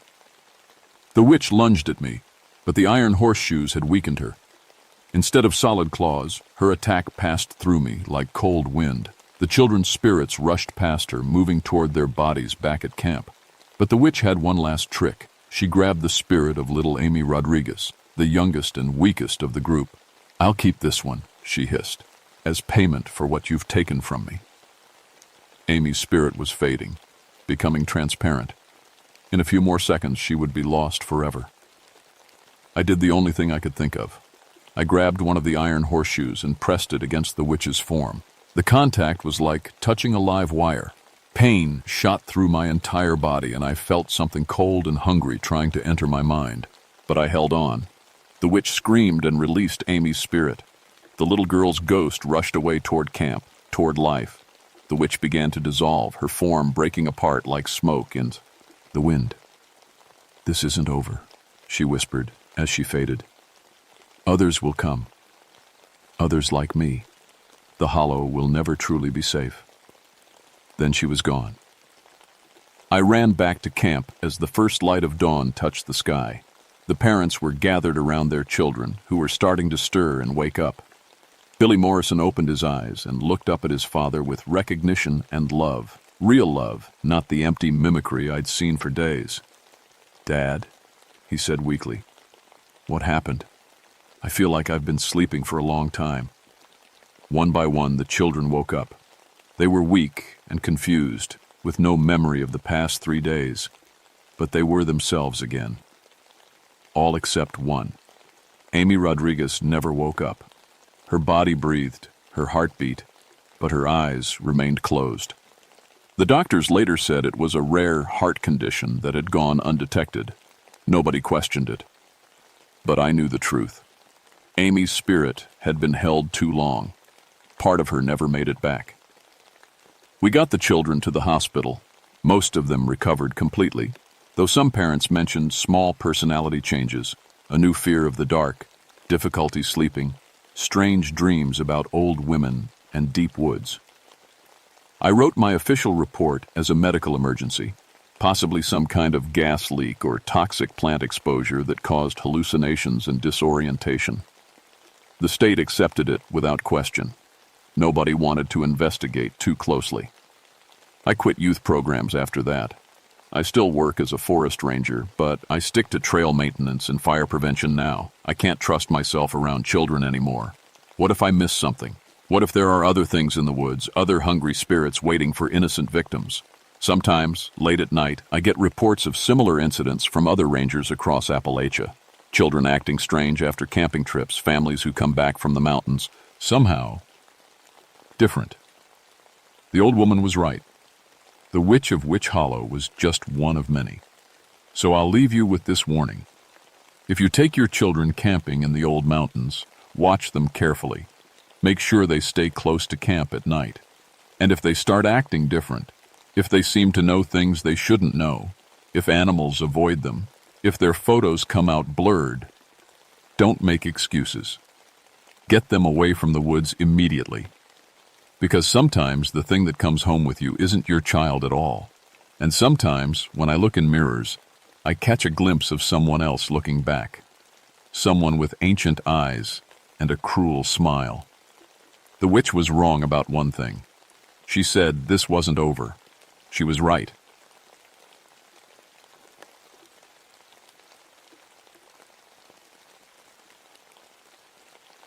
My name is Jeremiah Colburner, but everyone calls me Jerry. I've been a forest ranger for 17 years, and in all that time, I never ran from anything. Not from the big fire that almost took out half of Daniel Boone National Forest. Not from that angry mama bear with cubs who cornered me near Salt Creek.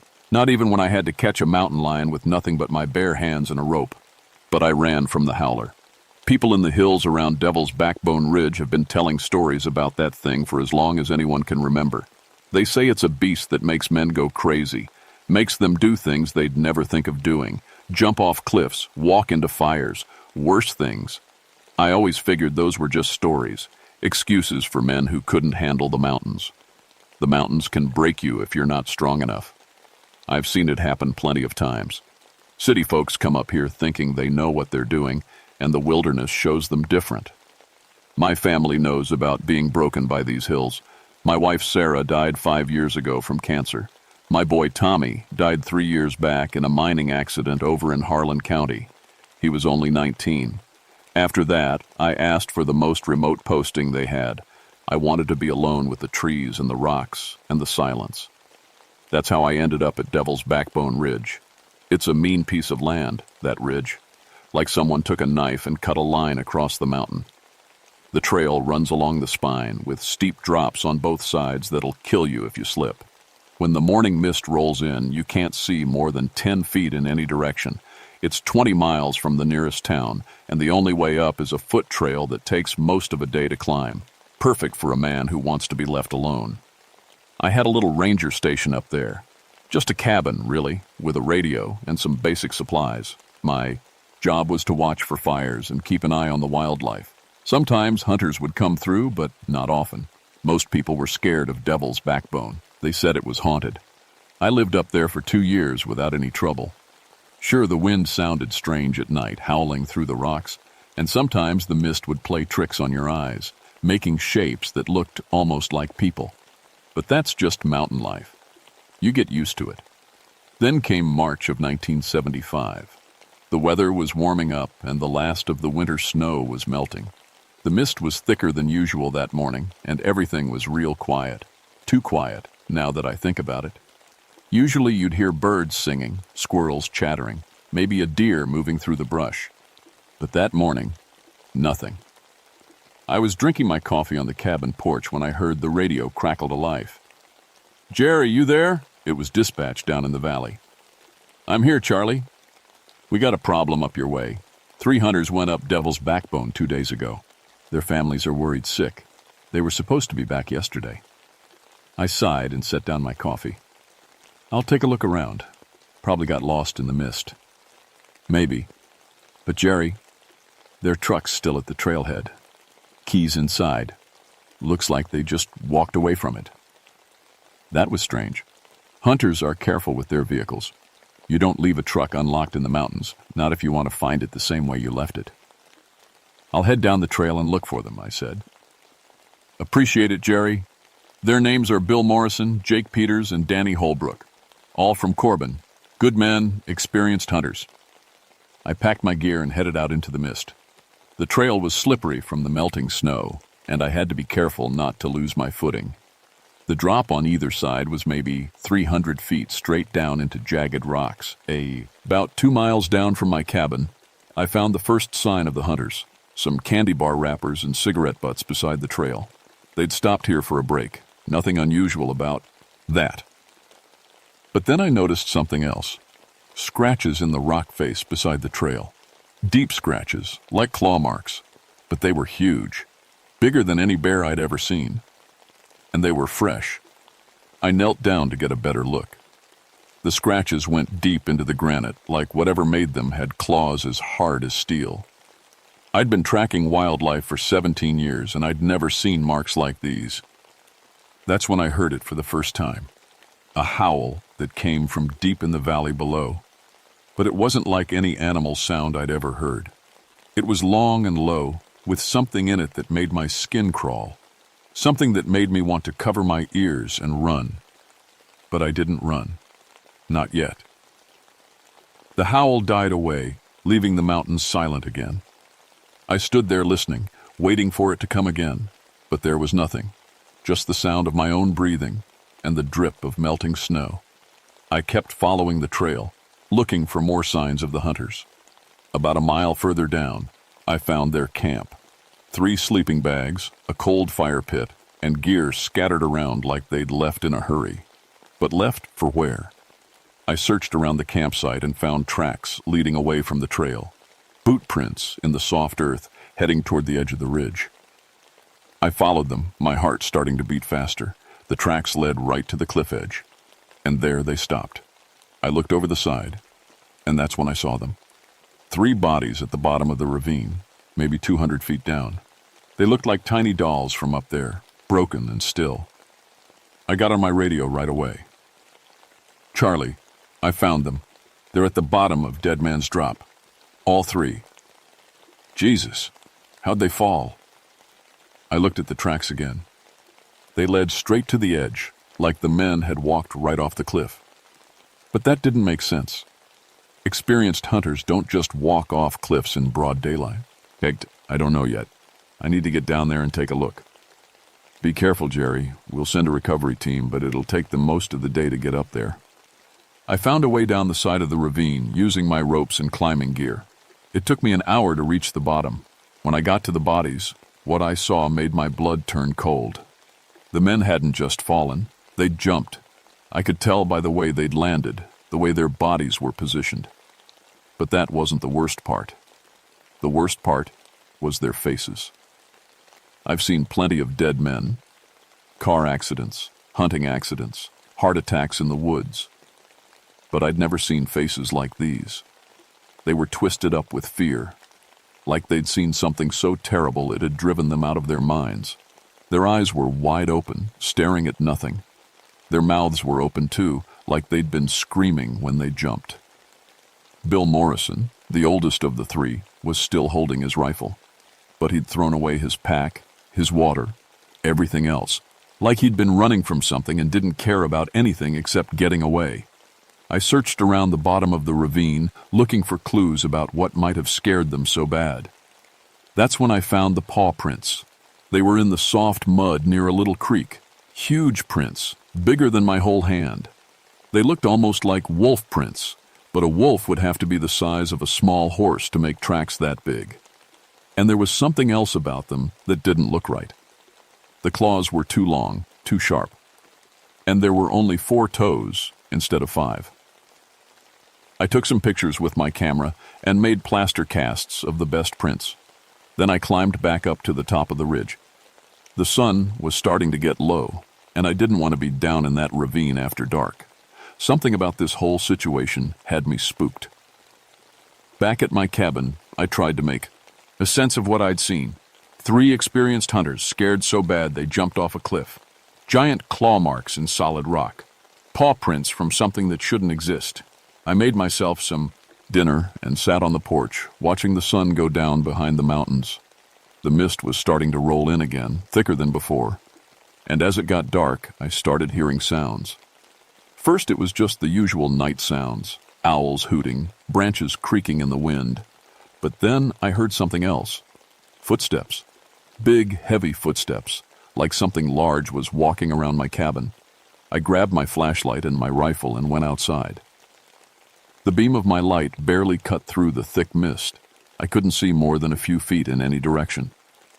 "Hello?" I called out. "Anyone there?" The footsteps stopped. I stood there for maybe 5 minutes, listening. Nothing. Just my own heart pounding and the whisper of wind through the trees. Then I heard the howl again.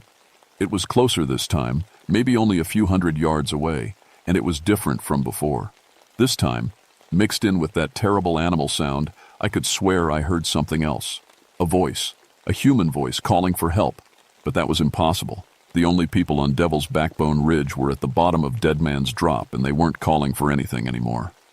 I went back inside and locked the door. I checked my rifle to make sure it was loaded, then sat by the window, watching and listening. The howling came 3 more times that night, always from a different direction. And each time, that voice was in it. Sometimes it sounded like a woman crying. Sometimes like a child calling for his mother. The last time I heard it, just before dawn, the voice sounded like my boy Tommy. "Dad," it called through the mist. "Dad, help me. I'm scared." I almost opened that door, almost went running out into the mist to find him. But Tommy was dead, had been dead for 3 years. Whatever was out there, it wasn't my son. But God help me, it sounded just like him. The recovery team arrived the next morning, 3 men with ropes and climbing gear and a portable stretcher. The leader was Marcus Redthorn, a ranger I'd known for 10 years. Good man, steady head on his shoulders. If anyone could help me figure out what had happened to those hunters, it was Marcus. "Hell of a thing, Jerry," he said, looking over the edge of the cliff. "What do you think spooked them so bad?" I showed him the claw marks and the plaster casts I'd made of the paw prints. He studied them for a long time, frowning. "Never seen anything like this," he said finally. "Maybe a bear with some kind of growth disorder? Makes them bigger than normal?" "Bears don't have 4 toes," I said. "No, they don't." We spent the morning getting the bodies up from the bottom of the ravine. It was hard work and dangerous. The ropes kept acting strange, fraying in places they shouldn't fray. One of them snapped completely when we were bringing up the second body, and we almost lost Jake Peters all over again. "This rope is brand new," said Tommy Chen, one of the recovery team. He was examining the broken end. "Look at this. It's like something chewed through it." The rope looked like it had been sliced with a razor blade. Clean cuts, too precise for an accident. Marcus was getting nervous. I could tell by the way he kept looking around, like he expected something to come charging out of the mist. "Let's get these bodies packed up and get out of here," he said. But when we tried to leave, we found the trail blocked. There was a tree across the path, a big oak that must have weighed 2 tons. It was lying right where we needed to go, and its trunk was too thick to climb over and too heavy to move. "This tree wasn't here this morning," said Marcus. He was right.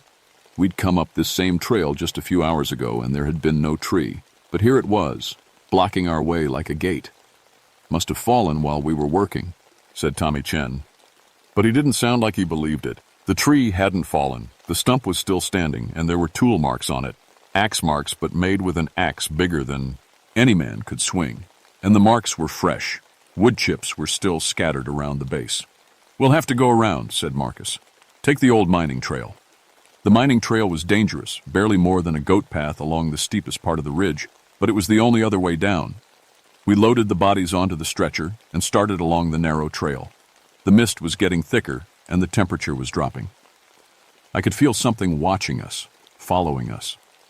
Every few minutes I'd stop and look back, but I never saw anything except gray fog. That's when we started hearing the voices. At first it was just Marcus. He stopped walking and turned around, looking confused. "Did someone call my name?" he asked. We all listened, but there was nothing. "Must have been the wind," I said. But 5 minutes later, Tommy Chen heard his name too. Then Bill Garrett, the 3rd member of the recovery team. Each time they'd stop and look around like they were trying to find whoever was calling them. The voices were coming from over the edge of the cliff, down in the deep places where nothing lived. They sounded like people in trouble, people who needed help. But there was nobody down there except rocks and trees and darkness. "Don't listen to them," I told the others. "Whatever you do, don't listen." But it was hard not to listen. The voices were getting clearer, more urgent. I started hearing my name too. "Jerry," the voice called. It was a woman's voice, soft and sad. "Jerry, please help me. I'm lost." It sounded like Sarah, like my dead wife. Marcus was the first one to break. We were maybe halfway down the mining trail when he suddenly dropped his end of the stretcher and walked toward the cliff edge. "Marcus," I shouted, "get back here." But he wasn't listening. His eyes were wide and empty, like he was sleepwalking. He kept walking toward the edge, where the trail dropped away into nothing. Tommy Chen and I grabbed him just as he reached the cliff. He fought us, trying to pull away, trying to get to the edge. "She needs me," he kept saying. "Can't you hear her? She needs me." We held on to him until the spell broke. Then he collapsed, shaking all over. "What the hell is happening up here?" he whispered. That night, we made camp in a little clearing, afraid to try the trail in the dark. We built a big fire and took turns keeping watch, but the fire kept going out no matter how much wood we put on it, and the mist kept getting thicker, pressing in around us like a living thing. The howling started just after midnight. It was louder than before, closer, and now I could hear more than one voice mixed in with that terrible animal sound. Men's voices, women's voices, children crying, all of them calling for help, all of them lost and afraid. "That's my daughter," whispered Bill Garrett. His face was white as paper. "That's Jenny. She's calling for me." "Jenny's safe at home in Lexington," I told him. "That's not her." But he wasn't listening. He was staring out into the mist with that same empty look Marcus had worn. Before any of us could stop him, he stood up and walked away from the fire. We heard his footsteps getting fainter and fainter until there was nothing but silence. We found his body the next morning at the bottom of another cliff, half a mile from our camp. Same expression on his face as the hunters. Same look of absolute terror. Marcus and Tommy Chen wanted to leave right then, forget about procedure, just get off Devil's Backbone Ridge as fast as they could. But I couldn't go, not yet, because I'd figured out what was happening. And I knew it would happen again if I didn't stop it. "You two head down," I told them. "Get word to the Cherokee Nation. Tell them the binding stones on Devil's Backbone are fail. Zinti." "What binding stones?" asked Marcus. "The ones the old people put here 100 years ago to keep the Mad Maker locked up." They thought I'd lost my mind. Maybe I had, but I'd spent my whole life in these mountains, and I'd heard the old stories. Stories about things that lived in the deep places, things that fed on human pain and fear and despair. Things that could drive a man crazy with grief, make him jump off a cliff just to stop the voices in his head. Marcus and Tommy Chen left that afternoon. I watched them disappear into the mist, hoping they'd make it down alive. Then I went looking for the binding stones. I found them just as the sun was setting. A circle of old stones covered with Cherokee markings, hidden in a grove of dead trees about a mile from my cabin. Some of the stones had fallen over, others were cracked. And in the center of the circle, there was a hole in the ground, a cave opening that went down into the mountain. That's where it was living, the thing that had killed the hunters and Bill Garrett, the thing the Cherokee called the Mad Maker. As I stood there looking at that dark hole, I heard the howl again. But this time, it wasn't coming from far away. It was coming from right below my feet. And mixed in with that howl, clear as day, I heard my boy Tommy's voice. "Dad," he called. "Dad, come down here. I've been waiting for you." I should have run. Every instinct I had was screaming at me to get away from that hole, to get off Devil's Backbone Ridge and never come back. But I couldn't leave. Not when Tommy was down there calling for me. Even though I knew Tommy was dead. Even though I knew it wasn't really him. I went back to my cabin and got my gear. Rope, flashlight, my rifle, and a stick of dynamite I kept for clearing fallen trees. If I was going down into that hole, I was going prepared. The sun was almost gone when I came back to the stone circle. The mist was rolling in thick, and shadows were getting long. I could hear movement down in the cave, like something big was stirring around down there. I tied my rope to one of the standing stones and dropped the other end into the hole. It was deep. My 100-foot rope disappeared into the darkness, and I couldn't see the bottom. "Tommy," I called down. "You there, son?" "Dad!" His voice echoed up from way down deep. "Please come down, I'm scared." My heart was breaking. I knew it wasn't really Tommy, but it sounded so much like him. Like he was 6 years old again, calling for me after a nightmare. I started down the rope. The cave was bigger than I'd expected. My flashlight beam couldn't reach the walls in most places. The air was warm and humid, and it smelled wrong, like something that had been dead for a long time. About 50 feet down, I found the first bones. They were human bones, scattered across a wide ledge. Skulls, ribs, leg bones, all mixed together like someone had been collecting them for years. Some of them were old, cracked and yellow.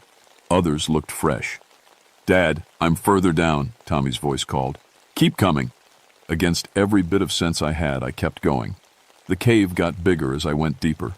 My flashlight showed me passages leading off in different directions, all of them carved smooth like something had been living down here for a very long time. The walls were covered with scratch marks, the same kind I'd seen up on the ridge. At the bottom of the rope, maybe 150 feet down, I found myself in a huge chamber. It was as big as a church inside, with a ceiling that disappeared into darkness above my head. And that's when I saw it. The thing was curled up in the center of the chamber like a sleeping dog. But it wasn't any kind of dog I'd ever seen. It was huge, maybe 12 feet long, covered in dark fur that seemed to move on its own. Its legs were too long, its head too big. And when it opened its eyes and looked at me, I saw intelligence there, not animal intelligence. Something much worse.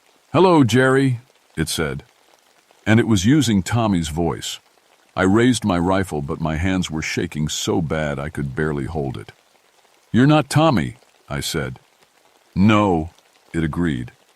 "But I know all about Tommy. I know how he died in that mine. I know how you blame yourself for not being there. I know how much you miss him." The creature stood up, and I saw how wrong it really was. It walked on 4 legs like a wolf, but its front paws had fingers. Long black fingers with claws like knives. Its face was almost human, but stretched out like a dog's snout. And its teeth, God, its teeth were like broken glass. "I can bring him back," it said in Tommy's voice. "I can make the pain stop. All you have to do is jump, just like the others did. Jump, and you'll see Tommy again." For a moment, I almost believed it. The grief hit me like a hammer. All the pain I'd been carrying for 3 years. The guilt, the loneliness, the empty hole in my chest where my boy used to be. I could see Tommy in my mind, clear as day. See him running toward me with his arms open, smiling that big smile of his. All I had to do was jump off Devil's Backbone Ridge, and the pain would stop forever. But then I remembered something the creature had said, just like the others did. This thing had killed those hunters. It had killed Bill Garrett. It was feeding on people's grief, their pain, their despair, growing stronger every time someone jumped. "You son of a bitch," I whispered. The creature's face changed, becoming more animal, more wolf-like. It snarled, showing me those glass teeth. "You will jump," it said. But now its voice was different, older, deeper. Not Tommy's voice anymore. "Everyone jumps eventually. I will make you hear things that will drive you mad. I will show you things that will break your mind." It started howling, and the sound filled the chamber like thunder. But there was more than just sound in that howl. There were images, feelings, memories that weren't mine. I saw Tommy dying in the mine cave-in. But this time, I was there. I was the one who caused it. I was the one who didn't listen when he said the support beams looked weak. I saw Sarah on her deathbed, but now she was angry with me. Angry that I hadn't saved her, that I hadn't done enough, that I'd let her die alone while I was off playing ranger in the mountains. I saw every mistake I'd ever made, every person I'd ever failed, every moment of weakness and cowardice and selfishness. The creature was digging through my memories like a buzzard picking through roadkill, finding every painful thing and making it worse. The howl went on, and I felt my grip on reality starting to slip. Maybe it would be easier to jump. Maybe I deserved to die for all the things I'd done wrong. But then I remembered something else. The old Cherokee stories my grandmother used to tell me when I was little. Stories about creatures like this one, creatures that fed on human sadness. And I remembered what she'd said about fighting them. "You can't kill sadness with a gun, Jerry, but you can kill the thing that's eating it." I pulled the stick of dynamite out of my pack and lit the fuse. The creature stopped howling and stared at me.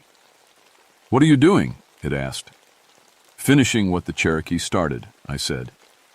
I threw the dynamite as hard as I could toward the back of the chamber, where the creature's nest was built among more piles of human bones. Then I ran for my rope. The explosion came just as I started climbing. The whole mountain shook and rocks started falling from the ceiling. I could hear the creature screaming behind me, but it wasn't using Tommy's voice anymore. It was making sounds no living thing should make. I climbed that rope, faster than I'd ever climbed anything in my life. Rock fragments were raining down, and I could feel the cave collapsing below me.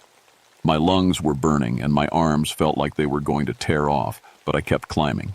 I made it to the surface just as the ground started caving in. The whole stone circle was collapsing, falling into the chamber below. I rolled away from the edge as the earth swallowed up the hole where the creature had lived. When the rumbling stopped, there was nothing left but a depression in the ground filled with broken stones. The cave was gone, sealed up forever. And for the first time in 3 years, Devil's Backbone Ridge was quiet. They found me 3 days later, wandering down the mountain trail. I was dehydrated and half crazy from lack of sleep, but I was alive. Marcus and Tommy Chen had made it down safely and sent a search party back up after me. The official report said the deaths were caused by altitude sickness and disorientation. 7 men had died on Devil's Backbone Ridge in 4 days, but as far as the government was concerned, it was just a series of tragic accidents.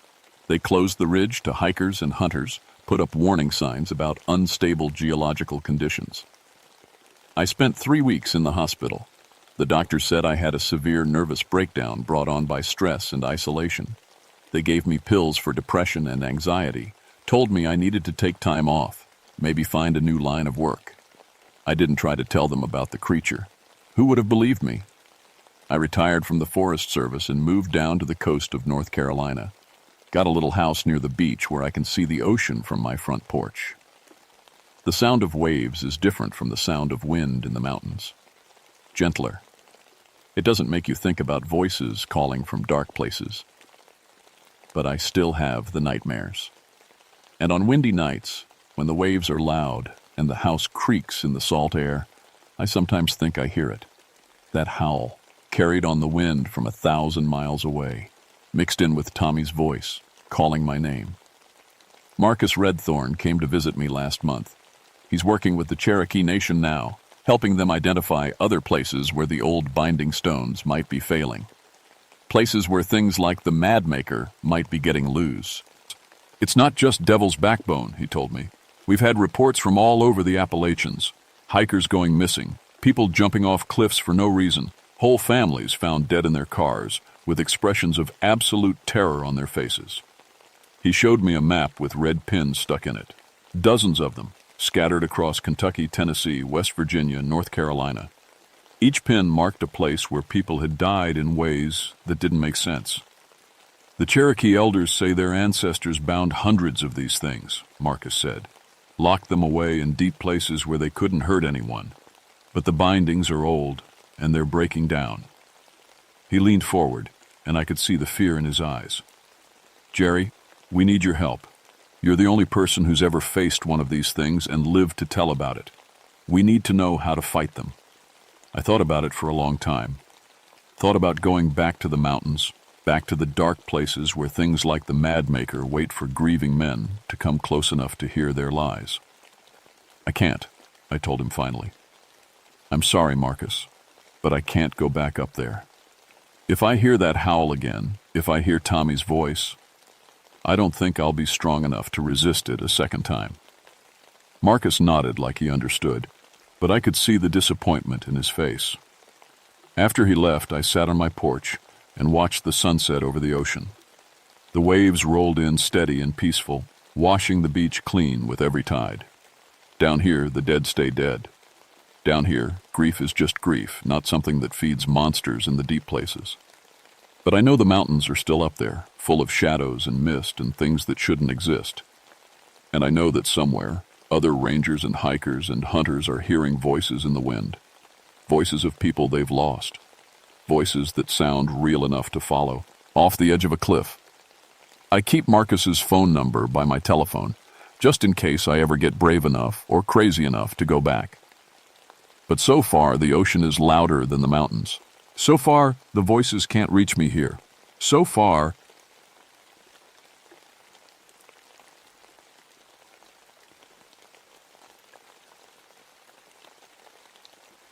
my name is Augustus Stillwater, but everyone calls me Gus. I've been a park ranger for 14 years now, working the Cherokee National Forest in Tennessee. Most folks think being a ranger is all about helping lost hikers and putting out campfires. They don't know about the other side of the job, busting up illegal stills and chasing moonshiners through thick woods. I'm good at what I do. Real good. In my time, I've destroyed 67 illegal stills and arrested over 100 moonshiners.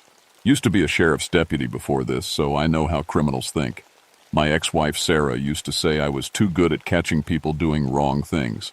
Maybe that's why she left. That and the drinking problem I had back then. Been sober 3 years now. The job keeps me busy enough that I don't think about whiskey much anymore. Well, except when I'm pouring it out of some moonshiner's jug onto the ground. September of 1987 was turning into a busy month. We'd gotten reports of a new operation somewhere in the mountains, but nobody could say exactly where. The tips all pointed to the same general area, a place the old-timers called Moonshine Valley. I knew the stories about that valley. Every ranger did. Back in 1923, federal agents raided a big moonshine operation there. Things went bad fast, real bad. By the time the smoke cleared, 3 federal agents and 4 moonshiners were dead. The valley got a reputation after that. Folks said it was cursed, haunted by angry spirits. I didn't believe in ghosts, never had. Ghosts were just guilty minds and too much white lightning making people see things that weren't there. The valley sat about 10 miles northeast of my station, tucked away in a hollow that most people never found.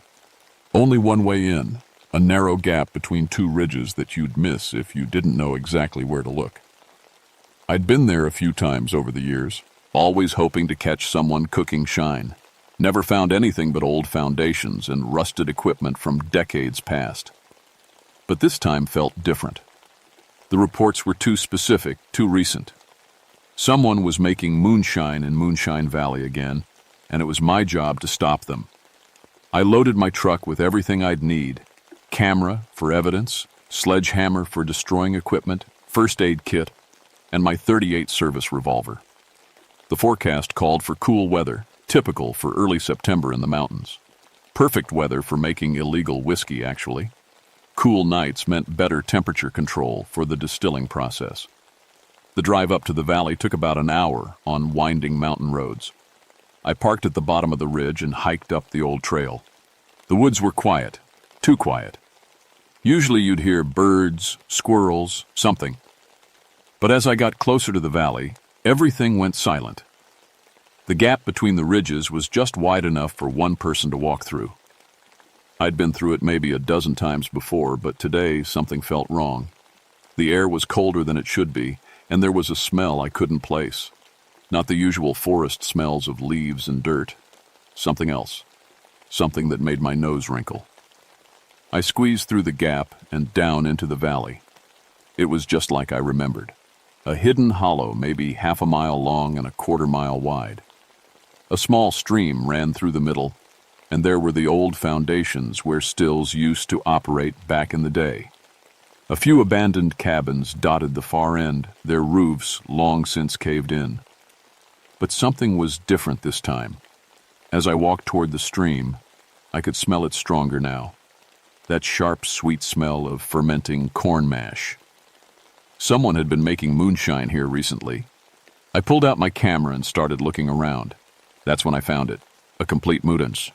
Shine still, set up right on one of the old stone foundations. The copper coils were bright and new, the firebox clean, and there were fresh tire tracks in the mud nearby. But here's what. It didn't make sense. The still was cold, stone cold. No sign it had been fired up in weeks. The mash barrels were empty and dry. Yet sitting right next to the still were 3 full mason jars of clear liquid that smelled like the finest moonshine I'd ever encountered. I picked up one of the jars and held it up to the light. It was perfect, crystal clear, no impurities. Professional work.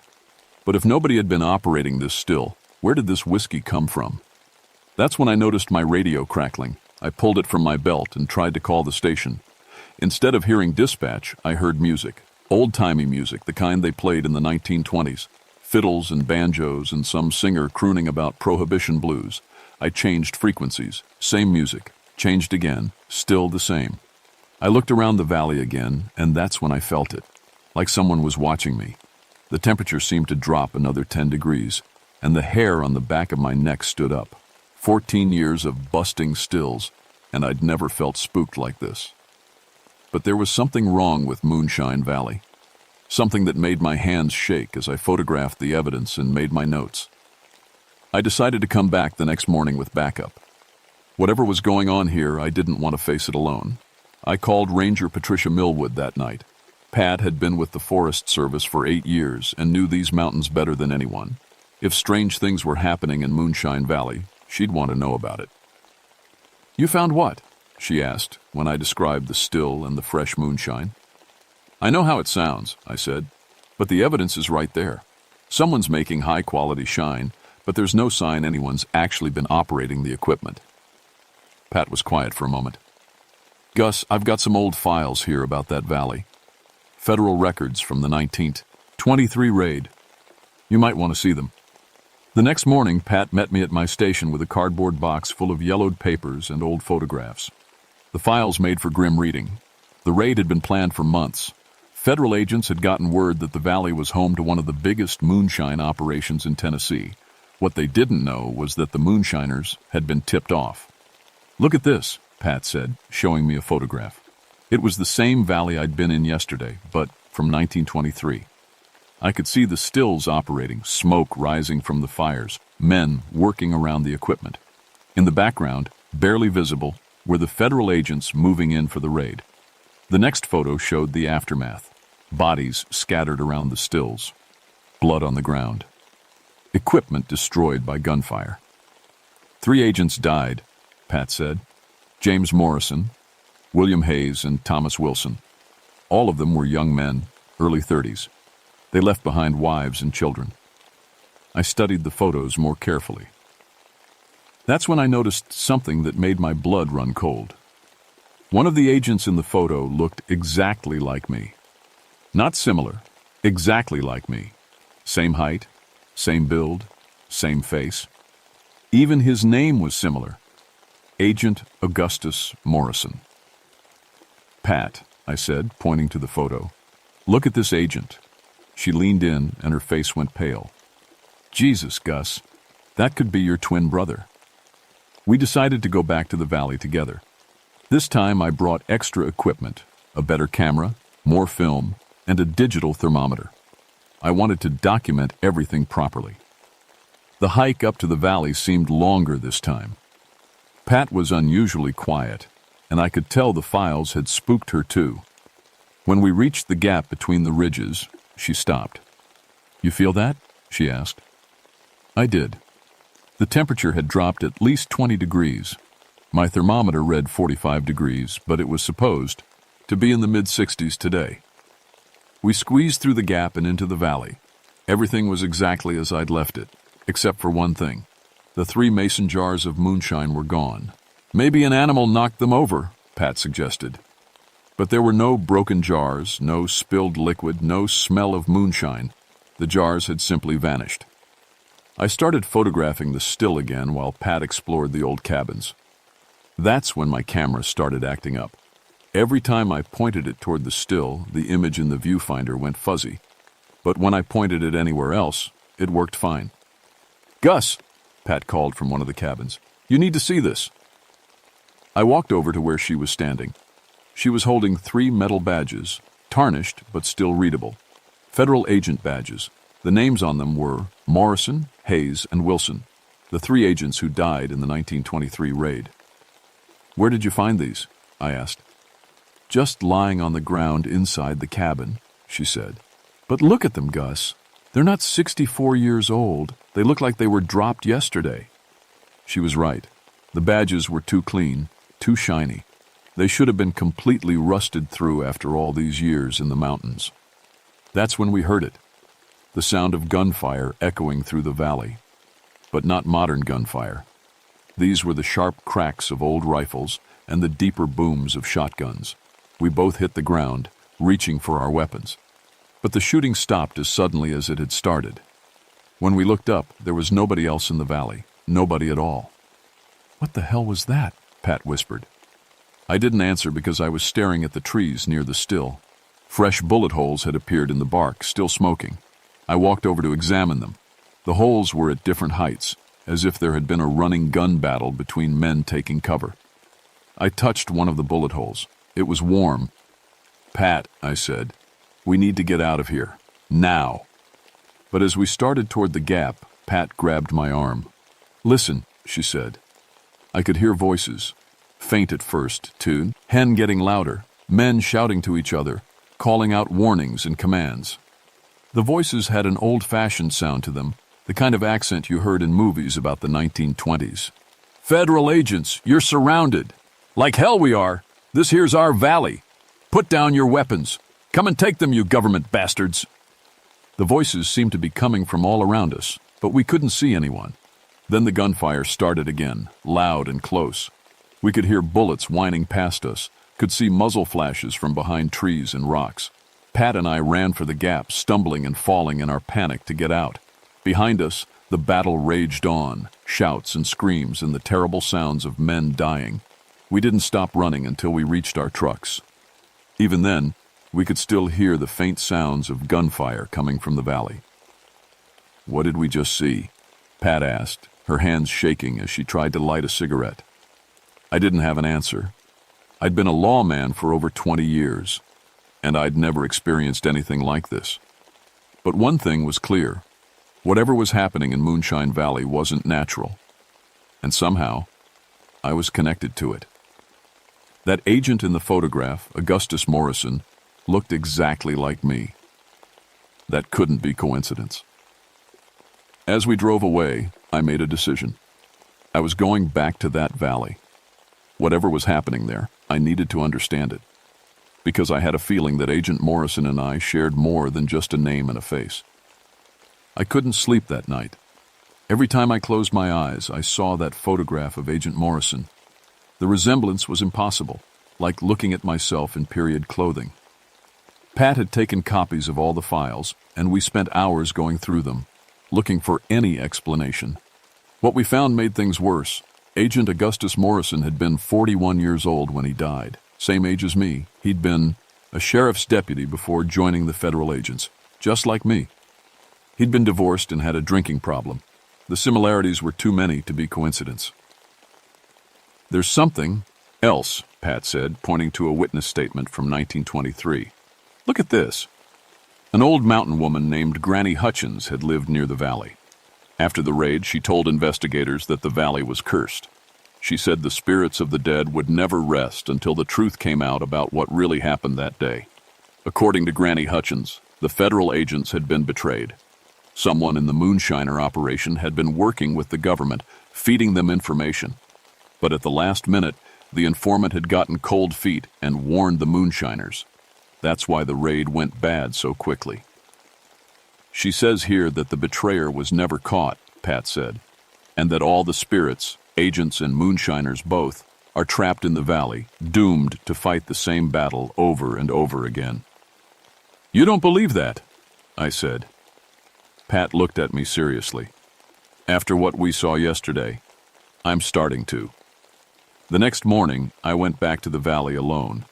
I had to know what was happening, and I couldn't risk putting Pat in more danger. This time, I brought different equipment. Along with my camera, I packed a tape recorder, more thermometers, and a compass. If something supernatural was happening in that valley, I wanted to document it properly. The hike up felt different this time. The woods were completely silent. No birds, no insects, no wind. It was like the whole mountain was holding its breath. When I reached the gap, my compass started spinning wildly.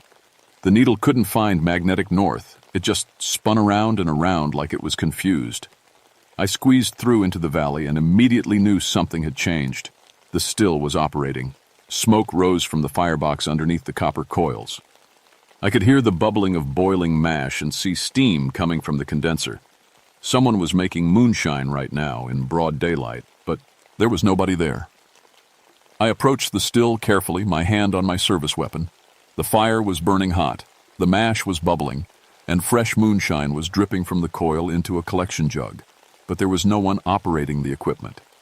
As I watched, an invisible hand seemed to adjust the fire, adding wood to keep the temperature steady.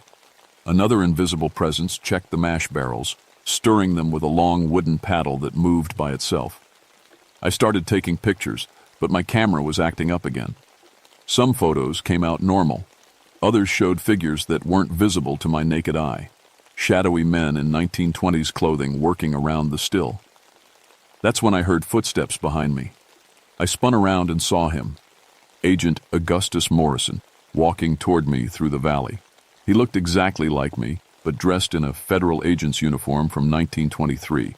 His face was pale and his eyes were hollow, but he was definitely there. "You shouldn't have come back," he said, his voice echoing strangely in the valley. I drew my weapon, but Morrison just shook his head. "That won't help you," he said. "Nothing can help you now. You're part of this, just like I am." "Part of what?" I demanded. "The curse, the endless battle. Every day we fight the same fight. Every day we die the same death. And every day we wake up to do it all over again." Morrison started walking toward the still, and I followed him. As we got closer, I could see other figures becoming visible. Men in overalls and work shirts, the moonshiners. They were loading weapons, preparing for a fight they knew was coming. "Why?" I asked. "Why is this happening?" "Because someone betrayed us," Morrison said. "Someone who was supposed to be on our side warned the moonshiners. We walked into a trap and now we can never leave." One of the moonshiners looked up at me. He was a big man with a thick black beard and angry eyes. "You're early this time, Fed," he said. "But it don't matter. Y'all are gonna die just the same." That's when I understood. The valley wasn't just haunted. It was stuck in time, repeating the same deadly events over and over. And somehow, I was being pulled into the cycle. "How do I get out?" I asked Morrison. But he was already fading away, becoming transparent. "You don't," he said. "None of us do. Welcome to Moonshine Valley, Agent Stillwater. Hope you're ready to die." The gunfire started again, but this time I was in the middle of it. Bullets whistled past my head as I dove behind an old log. Around me, the Battle of 1923 was playing out in full, deadly detail. I could see federal agents moving through the trees, their weapons drawn. I could see moonshiners taking positions behind the stills and cabins. And somewhere in the middle of it all, I could hear someone laughing, a cold, bitter laugh that seemed to come from the valley itself. The shooting went on for what felt like hours. Men fell on both sides, crying out as they died. Blood soaked into the ground around the stills, the air filled with gun smoke and the smell of death. And then, suddenly, everything stopped. The bodies vanished. The blood disappeared. The stills went cold and silent again. I was alone in the valley, but I could feel them watching me. All the dead men, trapped in their eternal battle, waiting for tomorrow, when they would fight and die again. I ran for the gap as fast as I could, but as I reached it, I heard Morrison's voice one more time. "See you tomorrow, Agent Stillwater. Same time, same place. And this time, try to die with honor." I didn't go home that night.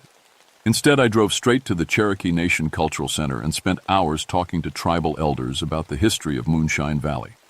What I learned changed everything. The valley had been sacred to the Cherokee for generations before white settlers arrived. It was a place where the spirits of the dead were said to cross over to the next world. But when the moonshiners started operating there in the early 1900s, they disturbed something ancient and powerful. The spirits became confused, explained Elder Mary Ridgecrest, an elderly Cherokee woman who remembered the old stories. They could not find their way to the spirit world, so they remained trapped between worlds, neither alive nor dead. "But why am I being pulled into it?" I asked. Elder Ridgecrest studied my face carefully. "You carry the face and spirit of the federal agent who died there. In Cherokee belief, sometimes spirits are reborn in new bodies, especially when they have unfinished business." She told me that the only way to break the curse was to resolve the unfinished business, to discover the truth about what really happened during the 1923 raid and somehow set the record straight. "But be warned," she said.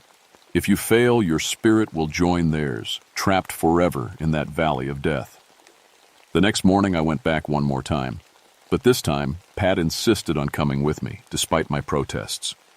"If you're going to get yourself killed by ghosts," she said, "someone needs to be there to write the report." We reached the valley just as the sun was coming up. Everything was quiet at first, but I could feel the spirits gathering, preparing for another day of endless battle. "Pat," I said, "I need you to stay here by the gap. No matter what happens, don't come into the valley. And if things go bad, run." She nodded, but I could see she was scared. I walked toward the still, and as I did, the spirits began to materialize. First Morrison, then the other federal agents, then the moonshiners. They took their positions just like they had every day for 64 years, but this time, I was ready for them. "Wait!" I called out before the shooting could start. "I know what really happened here." Morrison turned to look at me. "What are you talking about?" "The betrayal," I said. "I know who warned the moonshiners." The valley went completely silent. Even the spirits seemed to be holding their breath. "It was one of you," I said, looking at the federal agents. "One of you got cold feet and warned them. That's why the raid went bad so fast." Morrison's face went white. "That's impossible. We were all loyal agents." "Were you?" I asked. I pulled out one of the files Pat had found. "Agent William Hayes, you had family in these mountains. Your cousin married into the Hutchins family, the same family that ran the biggest still in this valley." Agent Hayes stepped forward, his ghostly face twisted with guilt. "You don't understand," he said. "They were going to kill everyone, all of them, men, women, children. I couldn't let that happen." "So you warned them," Morrison said, his voice full of rage. "You betrayed your badge, your oath, your partners." "I saved lives," Hayes shot back. "Or I tried to. I didn't know it would turn into a massacre." The truth was finally out, but the spirits weren't at peace. If anything, they seemed more agitated than before. The valley began to shake and the temperature plummeted. "It's not enough," Morrison said. "The truth doesn't change what happened. We still died. They still died. The curse remains." That's when I understood what had to happen. The spirits weren't just trapped by the curse. They were trapped by their own anger and guilt. Hayes felt guilty for the betrayal. Morrison and the other agents felt betrayed and angry. The moonshiners felt justified in their violence. "You have to forgive each other," I said. "All of you. That's the only way to break free." "Forgive?" Morrison laughed bitterly. "He got us killed." "And you were going to destroy their families," Hayes replied. "Their whole way of life." "Stop!" I shouted. "Don't you see? You're all victims here. The real enemy was never each other. It was the system that put you in this position. Hayes, you were trying to prevent innocent deaths. Morrison, you were doing your job as you understood it. And you moonshiners were just trying to make a living in hard times." The spirits looked at me, then at each other. Slowly, the anger began to drain from their faces. Morrison was the first to speak. "Agent Hayes," he said quietly, I understand why you did what you did. I forgive you." Hayes's eyes filled with ghostly tears. "I'm sorry, Gus. I'm so damn sorry. I never meant for you to die." One by one, the other spirits began to speak. Agents forgiving moonshiners. Moonshiners forgiving agents. Forgiveness flowing through the valley like a healing rain. As they spoke, something began to happen. The spirits started to glow with a soft, warm light. The oppressive cold lifted from the valley. The stills crumbled to dust. The bullet holes in the trees disappeared. "Thank you," Morrison said to me as his spirit began to fade. "Thank you for setting us free." But as the spirits departed for whatever lay beyond, Morrison looked back one more time. "Be careful, Agent Stillwater," he said. "There are other places like this in these mountains. Other spirits who need someone to help them find peace." And then they were gone. Pat and I stayed in the valley for another hour after the spirits departed. The change was dramatic. The oppressive atmosphere was gone, replaced by the normal sounds of mountain wildlife. Birds sang in the trees. A gentle breeze rustled the leaves. The temperature returned to normal. Where the still had stood, we found only old stone foundations covered in decades of moss and decay. The bullet holes were gone from the trees. Even the stream seemed to flow more peacefully. "Is it over?" Pat asked. "For them? Yes," I said. "They've found peace." We filed our report, but we didn't mention the supernatural elements. Who would believe us? Instead, we recommended that Moonshine Valley be declared a historical site and access be restricted indefinitely. The state agreed, and within a month, new signs were posted warning hikers to stay out. I kept working as a ranger for another 5 years, but the job had changed for me. I found myself drawn to the historical aspects of the Forest Service, researching old stories and documenting forgotten events. Eventually, I left law enforcement entirely and became a park historian. Pat stayed with the Forest Service and became one of the most respected rangers in the region. But she never went back to Moonshine Valley, and neither did I. Some places are better left undisturbed, even after the spirits have found peace. The Cherokee Nation officially recognized the valley as a sacred site, which gave us legal grounds to keep people out permanently. Elder Ridgecrest told me that she could feel the difference. The spiritual confusion was gone, and the valley had returned to its natural state as a crossing place for spirits moving on to the next world. But Morrison's warning stayed with me.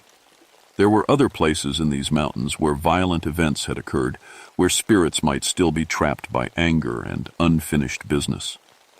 Over the years, I heard stories about other locations, Civil War battlefields, sites of old mining accidents, places where Native Americans had been driven from their homes. Sometimes, late at night, I would dream in voices that weren't my own. I would taste moonshine on my lips despite being sober for years. And sometimes I would feel Morrison's presence, as if he were checking in on me from whatever realm he now inhabited. The valley itself healed over time. When I finally returned 10 years later as part of a historical survey, I found it had become a beautiful, peaceful place. Wildflowers grew where the stills had stood. Clear water flowed in the stream where blood had once soaked the ground. But on certain nights, especially in early September when the air turns cool and the mist rises from the stream, you can still catch the faint smell of fermenting corn mash drifting through the valley. The locals say it's just the natural decay of fallen leaves. But I know, who better? Some memories run too deep for time to erase completely, and some feuds, once resolved, leave behind only the sweet smell of peace and the gentle whisper of spirits finally free to move on to whatever waits beyond the mountains. If you ever find yourself in the Cherokee National Forest and hear tell of places where the past won't stay buried, remember this. Sometimes the dead just need someone to listen to their story, understand their pain, and help them find forgiveness. But be careful. Not all spirits are ready to be saved, and not all of them want to leave. My name is Augustus Stillwater, and this is my story. Make of it what you will.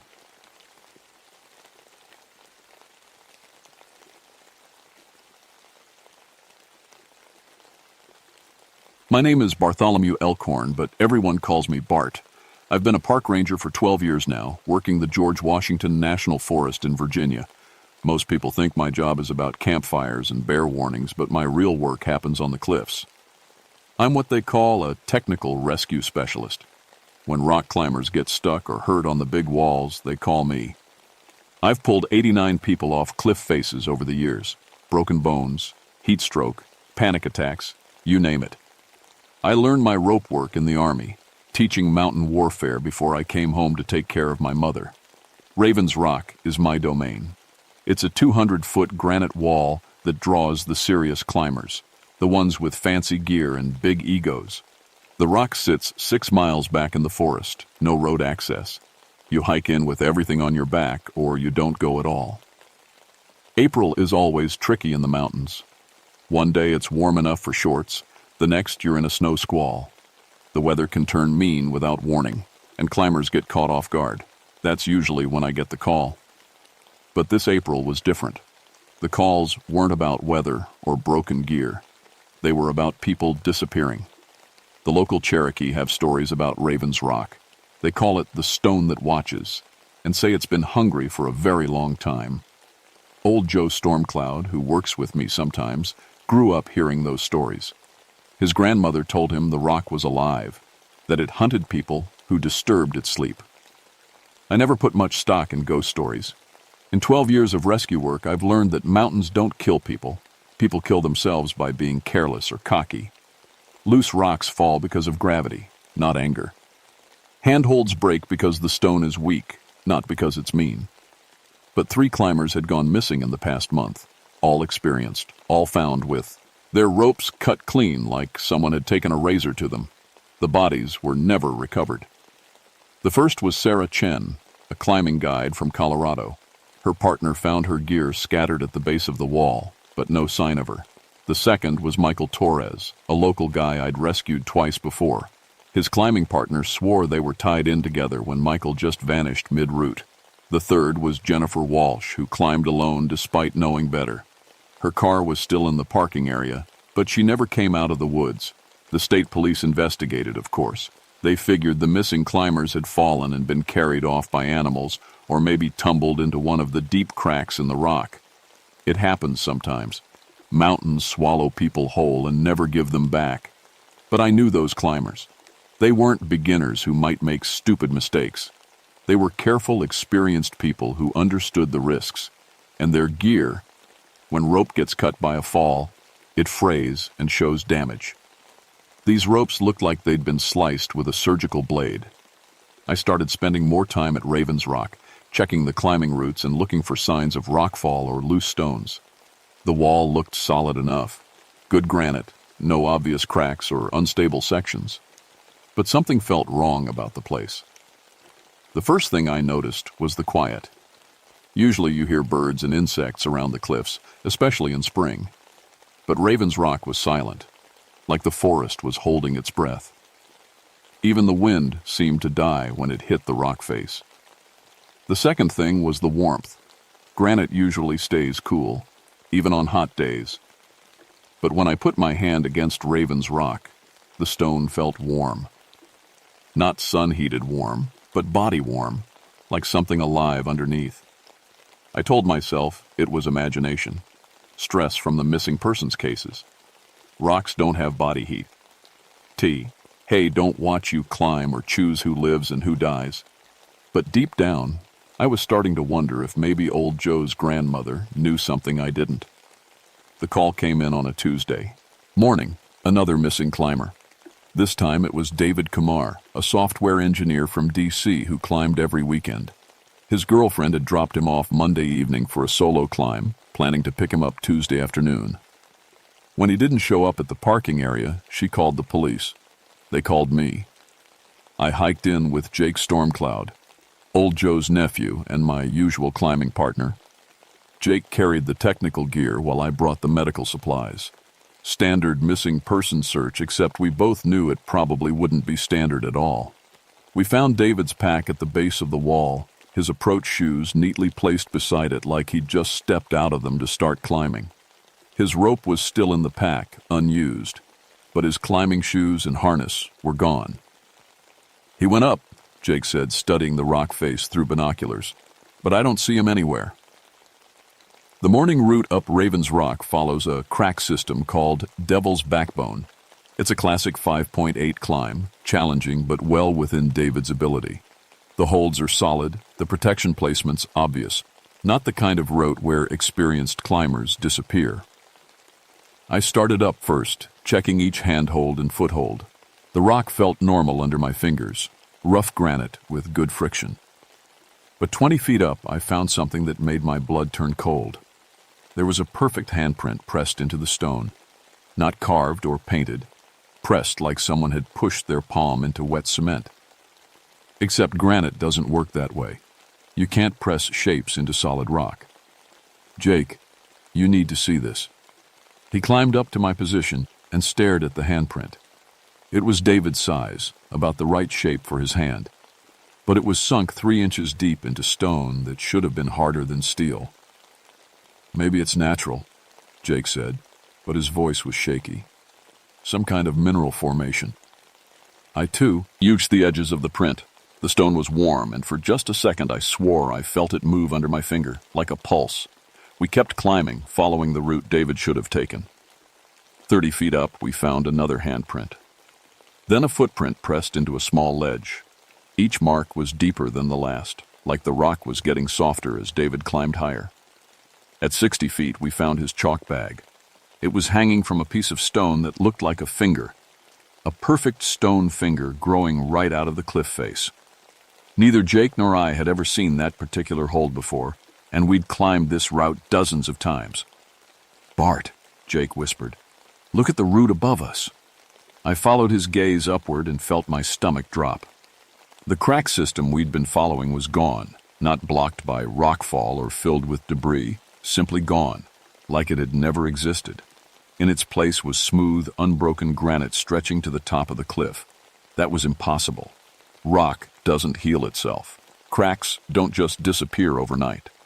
But as we hung there on our ropes, staring at the impossible wall above us, I watched something that made me question everything I knew about mountains and stone and the laws of nature. The smooth granite began to ripple. It started as a small wave, like dropping a pebble in still water. The ripple spread outward from a point about 10 feet above us, and as it moved, the stone began to change. Handholds appeared where none had been before. The missing crack system slowly reformed, opening like a sleepy eye. "We need to get down," Jake said. "Right now." I couldn't argue. We rappelled as fast as safety allowed, leaving David's chalk bag hanging from its impossible stone finger. When we reached the ground, I looked back up at the cliff face. It looked completely normal. The Devil's Backbone crack system was exactly where it should be, exactly as it had always been. If I hadn't seen it change with my own eyes, I would have sworn nothing had happened. Jake was already packing up the gear, his movements quick and nervous. "What do you think happened to David?" I asked. Jake stopped packing and looked at me with eyes that held too much knowledge. "My grandmother used to say the rock gets hungry sometimes. She said it would call to people, make them think they were climbing one thing when they were really climbing into its mouth." "That's just a story, Jake." "Is it?" He pointed to the base of the cliff. "Look at David's shoes." I followed his pointing finger and felt ice water flood my veins. David's approach shoes weren't sitting beside his pack anymore. They were pressed into the stone at the base of the wall, like footprints in concrete. The rubber soles were perfectly preserved, every tread mark visible. But there was no concrete, just solid granite, with shoe prints pressed 3 inches deep. As we watched, the stone around the shoe prints began to ripple again. This time the wave moved downward, and the footprints slowly disappeared, swallowed by living rock. Jake grabbed my arm. "We leave now, or we don't leave at all." We hiked out fast, not talking until we reached the parking area. When I finally spoke, my voice sounded strange even to me. 4 missing climbers in 6 weeks. "Yeah," Jake said, "and the rock's getting hungry more often." That night, I called the state police and recommended they close Raven's Rock indefinitely. I told them the cliff face was showing signs of geological instability, that it wasn't safe for climbing. I didn't tell them the cliff face was alive. They didn't close Raven's Rock. The state police said my report was interesting, but needed more evidence before they could restrict access to public lands. The missing climbers were officially listed as presumed dead due to climbing accidents. Case closed. Move along. But climbers kept coming. Word was spreading in the climbing community about Raven's Rock. Not warnings, but challenges. The missing climber, as had become a mystery, and mysteries draw people like moths to flame. I started patrolling the area every day, trying to warn people away. Most listened when a park ranger with 12 years of rescue experience told them a cliff was dangerous, but some didn't. 2 weeks after David Kumar disappeared, I met Elena Vasquez and Tom Chen at the trailhead. They were gearing up for a multi-pitch climb, planning to spend 2 days on the wall. Elena was Sarah Chen's sister, the first climber who'd gone missing, and she'd come looking for answers. Sarah was too good a climber to just fall, Elena told me. I need to see where it happened. I tried everything, official regulations, safety concerns, personal appeals. Nothing worked. Elena was determined to climb her sister's last route, and Tom was determined to keep her safe while she did it. "At least take radios," I said, handing them a pair of two-way handhelds. "Check in every hour. If I don't hear from you by dark, I'm coming up." They promised to be careful, and I watched them hike toward the cliff with a sick feeling in my stomach. The first radio check came at noon. Elena's voice, crackling with static. "Base camp to Bart. We're at the start of pitch 2. Rock quality is excellent. No problems." 1 p.m. "Everything's fine. The holds are perfect, like the rock was made for climbing." 2 p.m. Static. I tried raising them on the radio, but got no response. "Equipment failure," I told myself. "It happens in the mountains all the time." By 3 p.m., I couldn't stand it anymore. I grabbed my rescue gear and headed for Raven's Rock at a dead run. I could see them from the base of the cliff, 2 tiny figures moving up the granite face. They were about 100 feet up, right where the Devil's Backbone crack system split into 2 possible routes. Elena was leading, Tom belaying from a stance below her. As I watched, Elena reached it for a handhold and stopped. Even from ground level, I could see her body go rigid. She hung motionless for a long moment, then started climbing again. But wrong, moving toward the right-hand crack instead of the easier left route her sister would have taken.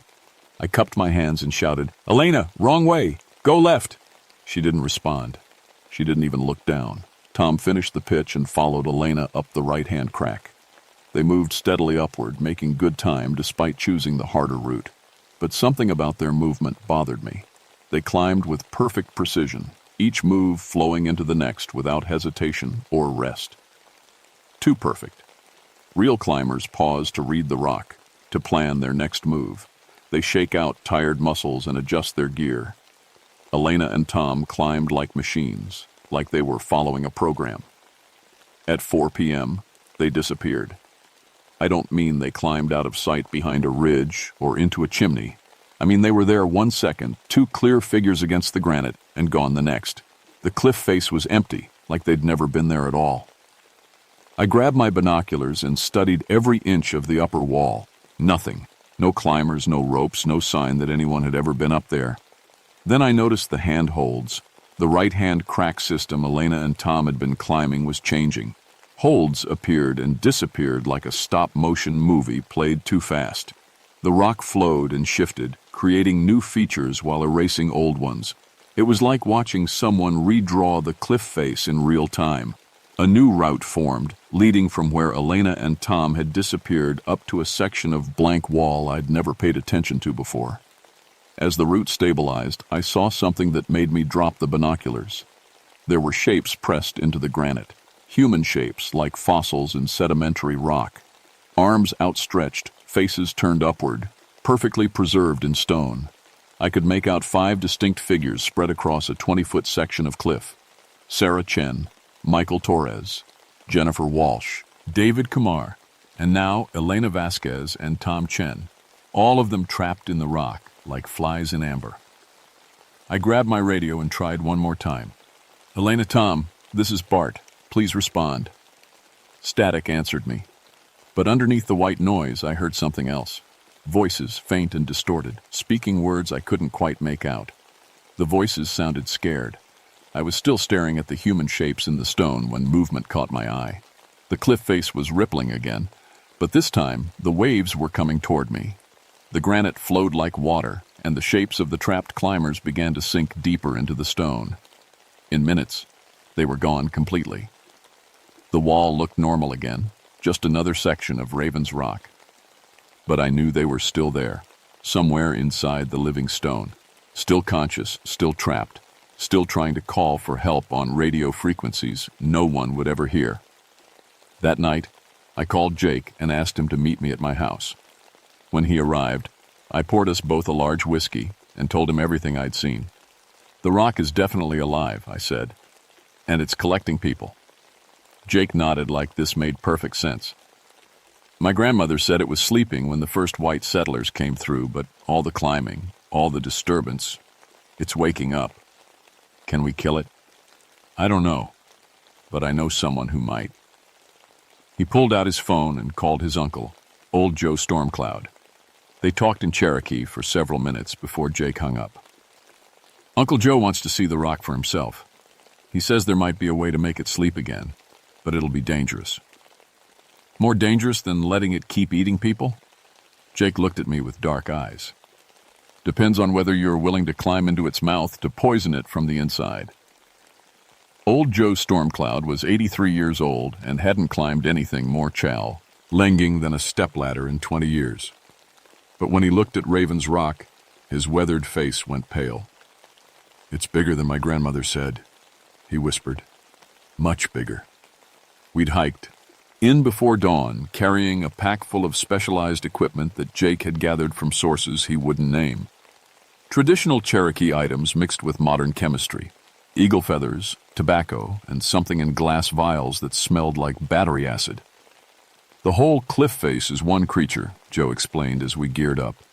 What you think is granite is really its shell, its protective skin. Underneath, it's soft and vulnerable.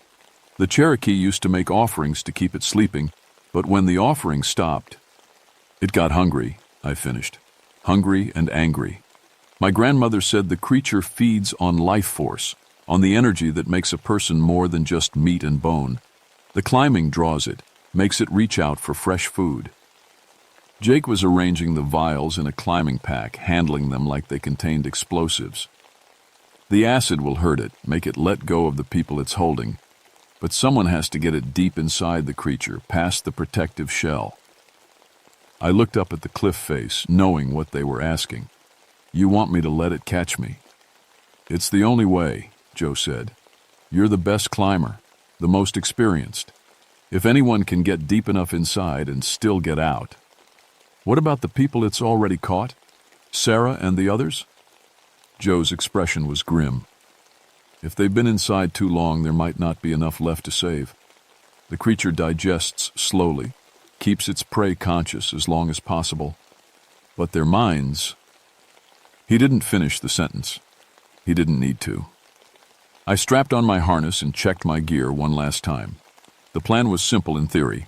Climb high enough to trigger the creature's hunting response, let it start to absorb me, then deploy the acid deep in its body and escape before it could recover. Simple in theory, suicidal in practice. If this goes wrong, I told Jake, tell my mother I was trying to help people. Don't let her know about the rest. I started climbing. The first 50 feet felt normal. Solid granite, good holds, predictable rock. But as I climbed higher, I felt the warmth begin to seep through my gloves. The stone was getting softer, more pliable. At 70 feet, my right hand sank into what looked like solid granite. The rock closed around my fingers like wet clay, holding me in place. I tried to pull free, but the stone's grip was iron strong. The cliff face began to ripple around me. Holds appeared under my feet, perfectly shaped for my climbing shoes. New handholds formed exactly where I needed them, making the climb effortless. The creature was helping me climb higher, drawing me toward its center.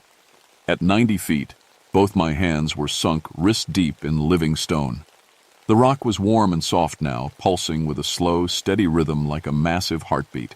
I could feel myself being pulled deeper into the cliff face, the granite flowing around my arms like thick liquid. This was where the other climbers had made their mistake. They'd fought the creature, tried to escape too early, but I let myself sink deeper, playing dead while the acid vials pressed against my chest.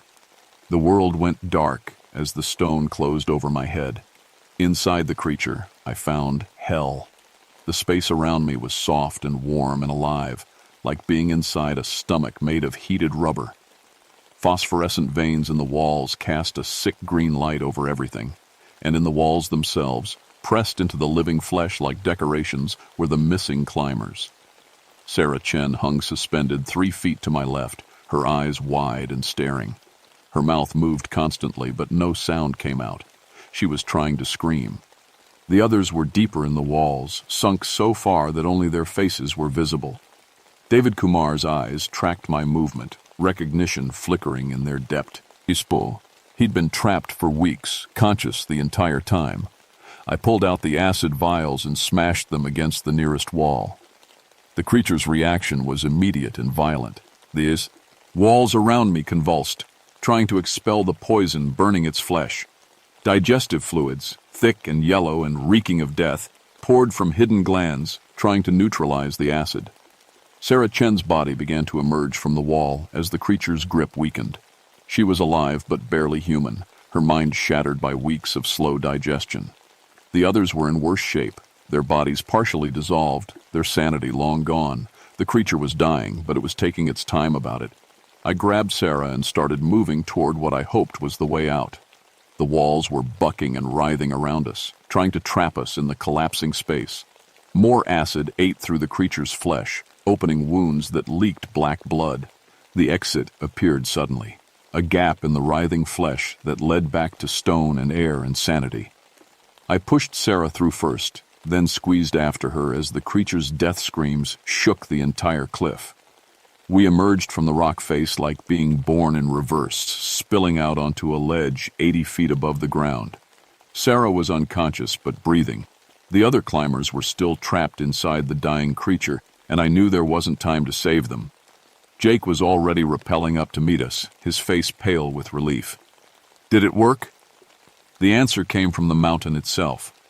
Raven's Rock shuddered and groaned, a sound like grinding stone mixed with a dying animal's cry.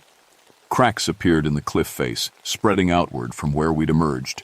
The entire 200-foot wall began to crumble. "Rope!" I shouted. Jake threw me a line and I clipped Sarah to it, then myself. We rappelled into space just as Raven's Rock came apart above us, 200 feet of granite collapsing into rubble and dust. The creature's death roar echoed through the mountains for a full minute before fading into silence. When the dust settled, there was no more Raven's Rock, just a pile of ordinary stone and the memory of something that should never have existed. Sarah Chen survived, physically at least. The doctors said she was suffering from severe dehydration and trauma-induced psychosis. They kept her sedated for 3 weeks while her body healed from whatever had happened to her in the darkness. She never talked about her time inside the creature.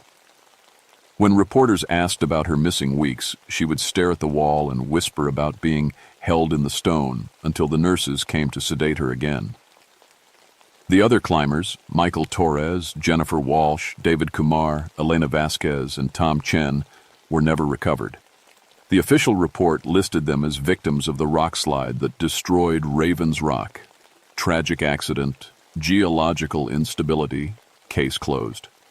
I retired from the Park Service 6 months later, told everyone I was burned out from the rescue work, needed a desk job.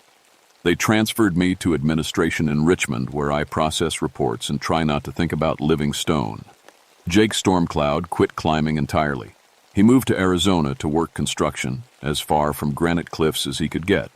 We don't talk much anymore, but when we do, it's never about rocks or mountains or things that hunt in the darkness.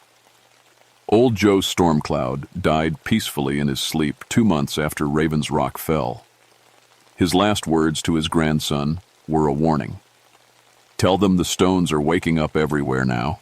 What we killed was just one of them."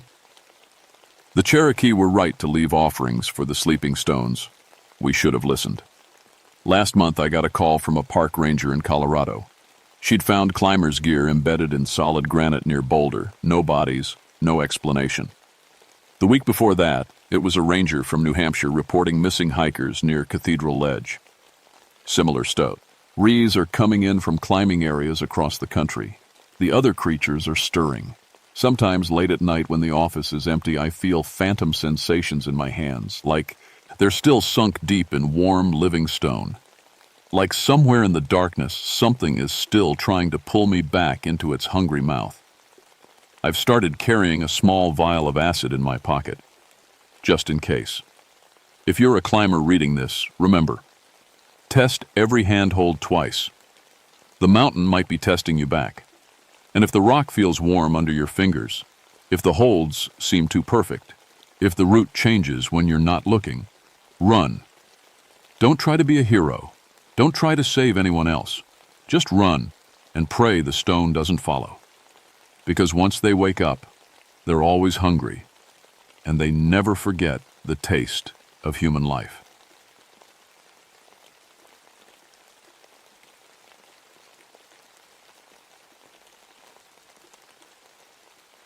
My My name is Ezekiel Mountain Hawk, but everyone just calls me Zeke. Been a park ranger for 13 years now, working the Jefferson National Forest here in Virginia.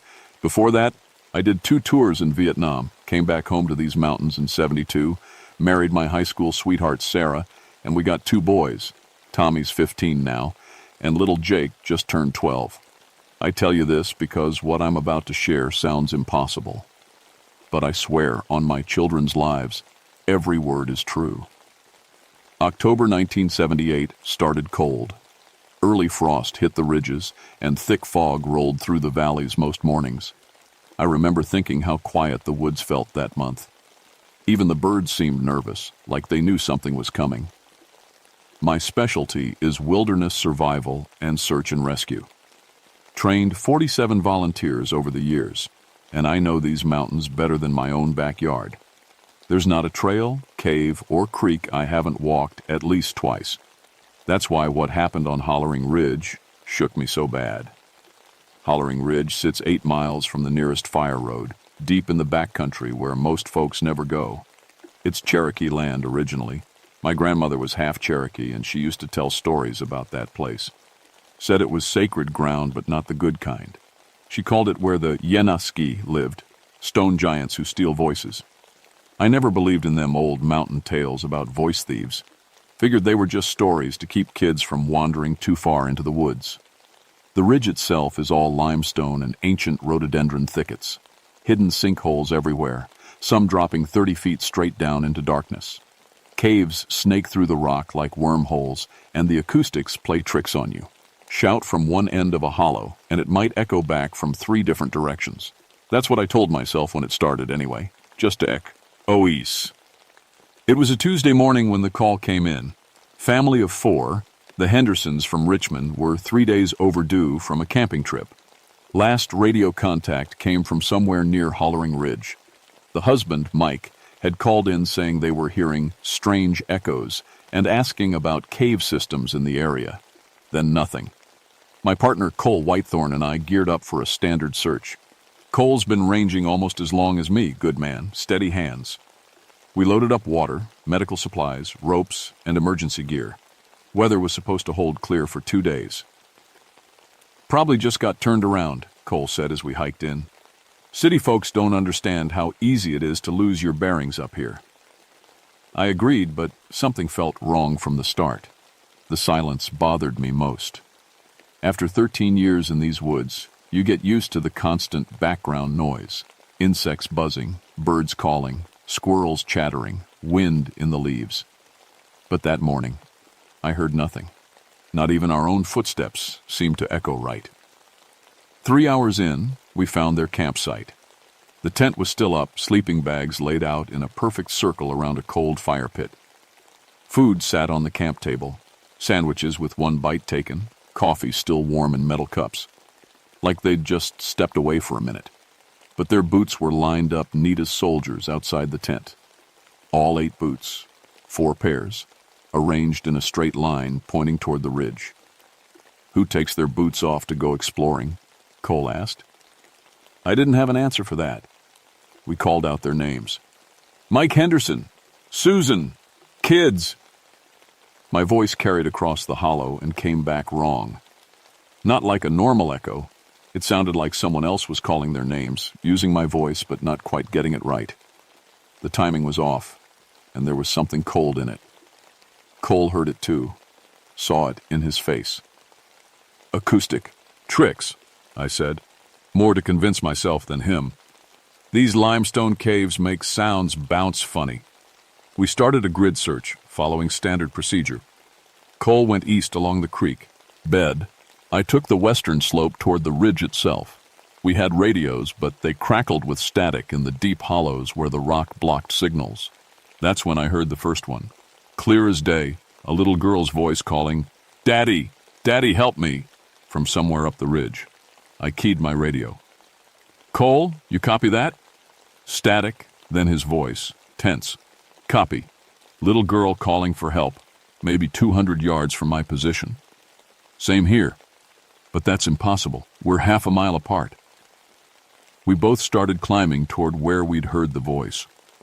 My legs were burning by the time I reached the top of the ridge, but I found nothing. No footprints, no sign anyone had been there. Then I heard it again. Same little girl's voice, same words. "Daddy, Daddy, help me." But now it was coming from behind me, back down in the hollow where I'd just been. I spun around and nearly fell. That voice was perfect, too perfect. It had the exact tone, the exact fear, like someone had recorded it and was playing it back. "Cole, radio check." Nothing but static. I started back down, following game trails and trying to keep my bearings. The fog was thickening and the afternoon light looked strange, too dim, too gray, like it was being filtered through dirty glass. That's when I found the first tracks, in soft mud beside a creek pressed deep and clear, a human footprint, but 12 feet long. I stared at it for a full minute, trying to make sense of what I was seeing. The shape was right, 5 toes, arch, heel, but the size was impossible, like a normal human foot scaled up 3 times bigger. More tracks led upstream, each one perfect and deep. Whatever made them was heavy. My hands were shaking as I took photos with my camera. The rational part of my brain kept insisting there had to be an explanation. Maybe it was pareidolia, seeing patterns that weren't really there.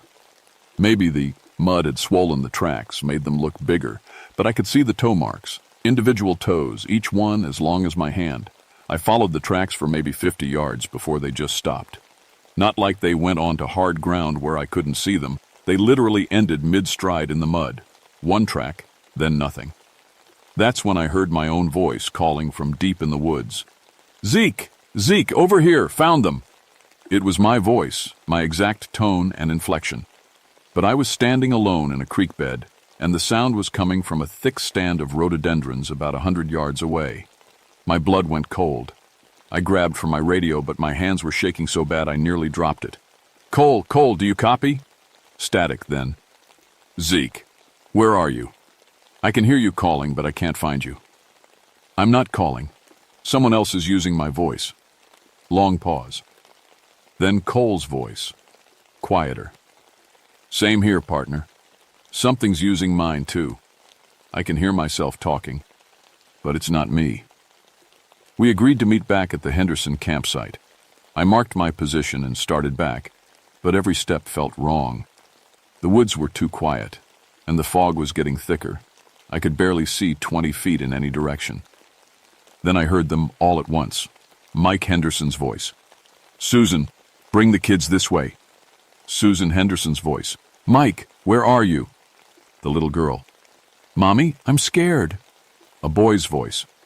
"Dad, something's following us." All coming from different directions, overlapping, like a whole family was scattered through the woods calling to each other. But their voices were wrong.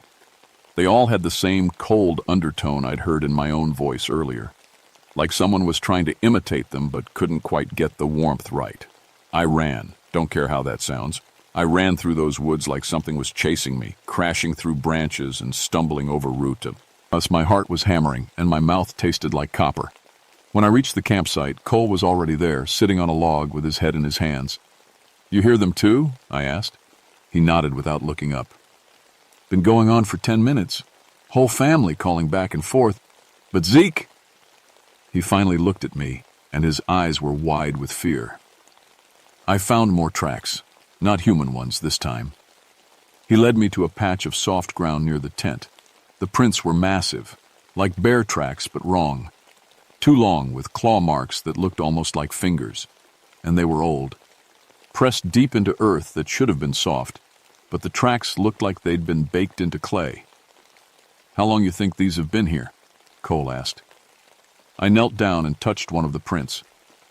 The mud around it was cold as ice, even though the day was warm. "I don't know, but I don't think we should be here when it gets dark." That's when we heard the voices stop. All at once, like someone had turned off a radio. The silence that followed felt heavy and wrong. And in that silence, we heard something else. Footsteps, big ones, coming toward us through the fog. The footsteps were slow and deliberate, each one making the ground shake slightly. They came from the direction of the ridge, where the fog was thickest. Cole and I grabbed our gear and backed away from the campsite, trying to stay quiet. My rifle was in my hands, though I wasn't sure what good it would do against something that could make 12-foot tracks. The footsteps stopped just at the edge of where we could see. The fog swirled there like something huge was moving through it, but we couldn't make out a shape. Then the voices started again, but this time they were different. "Zeke!" It was my father's voice. Dad had been dead for 3 years, killed in a car accident. But there was his voice, clear as life. "Zeke, son, you need to get out of these mountains. This place ain't meant for the living." I nearly dropped my rifle. Cole grabbed my arm to steady me. "That's not possible," I whispered. "See, Ara's worried about you, boy." Still my father's voice coming from the fog. "She's home with the boys, waiting for you to come back safe. Don't let whatever's in these woods take you from your family." Tears were running down my face. It sounded exactly like Dad. Same gravel in his voice from 40 years of smoking, same way he called me boy, even after I came back from the war. Cole was staring at me with fear in his eyes.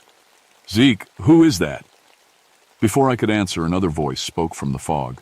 A woman's voice, soft and gentle. "Cole? Cole, honey? Is that you?" Cole went white as a sheet. "Mary? I've been looking for you, sweetheart. Been waiting so long." I knew Cole's story. Mary was his wife. Died of cancer 5 years back. He'd never remarried. Said he couldn't love anyone else. "It's not them," I said, grabbing Cole's shoulder. "It's not really them." But Cole was already walking toward the fog, toward that voice that sounded like his dead wife. "Mary, is that really you?" "Come closer, honey. I can't see you clearly." I tackled Cole before he could get to the fog. We rolled in the dirt, wrestling while he tried to get free. "Let me go! It's Mary! She's alive!" "Cole, listen to me. Mary's been dead for 5 years. Whatever that is, it's not her." The voices stopped suddenly. The fog began to clear, and what I saw in that clearing made my blood freeze. A figure stood among the trees, 15 feet tall, made of what looked like gray stone, but the stone was moving like muscle. Its body was roughly human-shaped but massive, with arms that dragged on the ground. The worst part was its chest. Dozens of human skulls were embedded in the rock like decorations, their empty sockets staring at us. And when it spoke, it used all the voices at once. Dad, Mary, the Henderson family, me, Cole, all talking in unison. "You cannot leave. You belong to the mountain. Now!" I hauled Cole to his feet and we ran. Behind us, I heard that thing moving, footsteps like thunder, and the sound of trees breaking as it pushed through the forest. We ran for maybe a mile before we had to stop, gasping for air. My chest felt like it was on fire and my legs were shaking. "What was that thing?" Cole panted. I thought about my grandmother's stories. Yanoski, voice stealer. Cherokee legend says they're stone giants that trap human souls. That's impossible. You got a better explanation?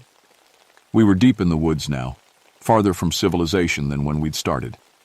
The sun was getting low, and the fog was rolling in again. We needed shelter and a plan. That's when we found the cave. It was hidden behind a wall of rhododendrons, just a crack in the limestone barely wide enough for a man to squeeze through. But carved around the entrance were symbols. Cherokee writing, old and deep. "Can you read it?" Cole asked. I traced the symbols with my finger, remembering what my grandmother had taught me. "Voice prison," I said. "It says, voice prison." From somewhere behind us, we heard the thing calling again. This time it was using our own voices, having a conversation with itself. "Zeke, which way did they go?" "Cole, I think they went toward the cave. We better follow them before they get away." It was like listening to ourselves plan our own capture. "We have to go in," I said, looking at the cave entrance. Cole shook his head. "That's what it wants. Drive us into a trap." "Look around, Cole. We're already trapped." The voices were getting closer. I could hear trees breaking again, and the ground was starting to shake with each footstep.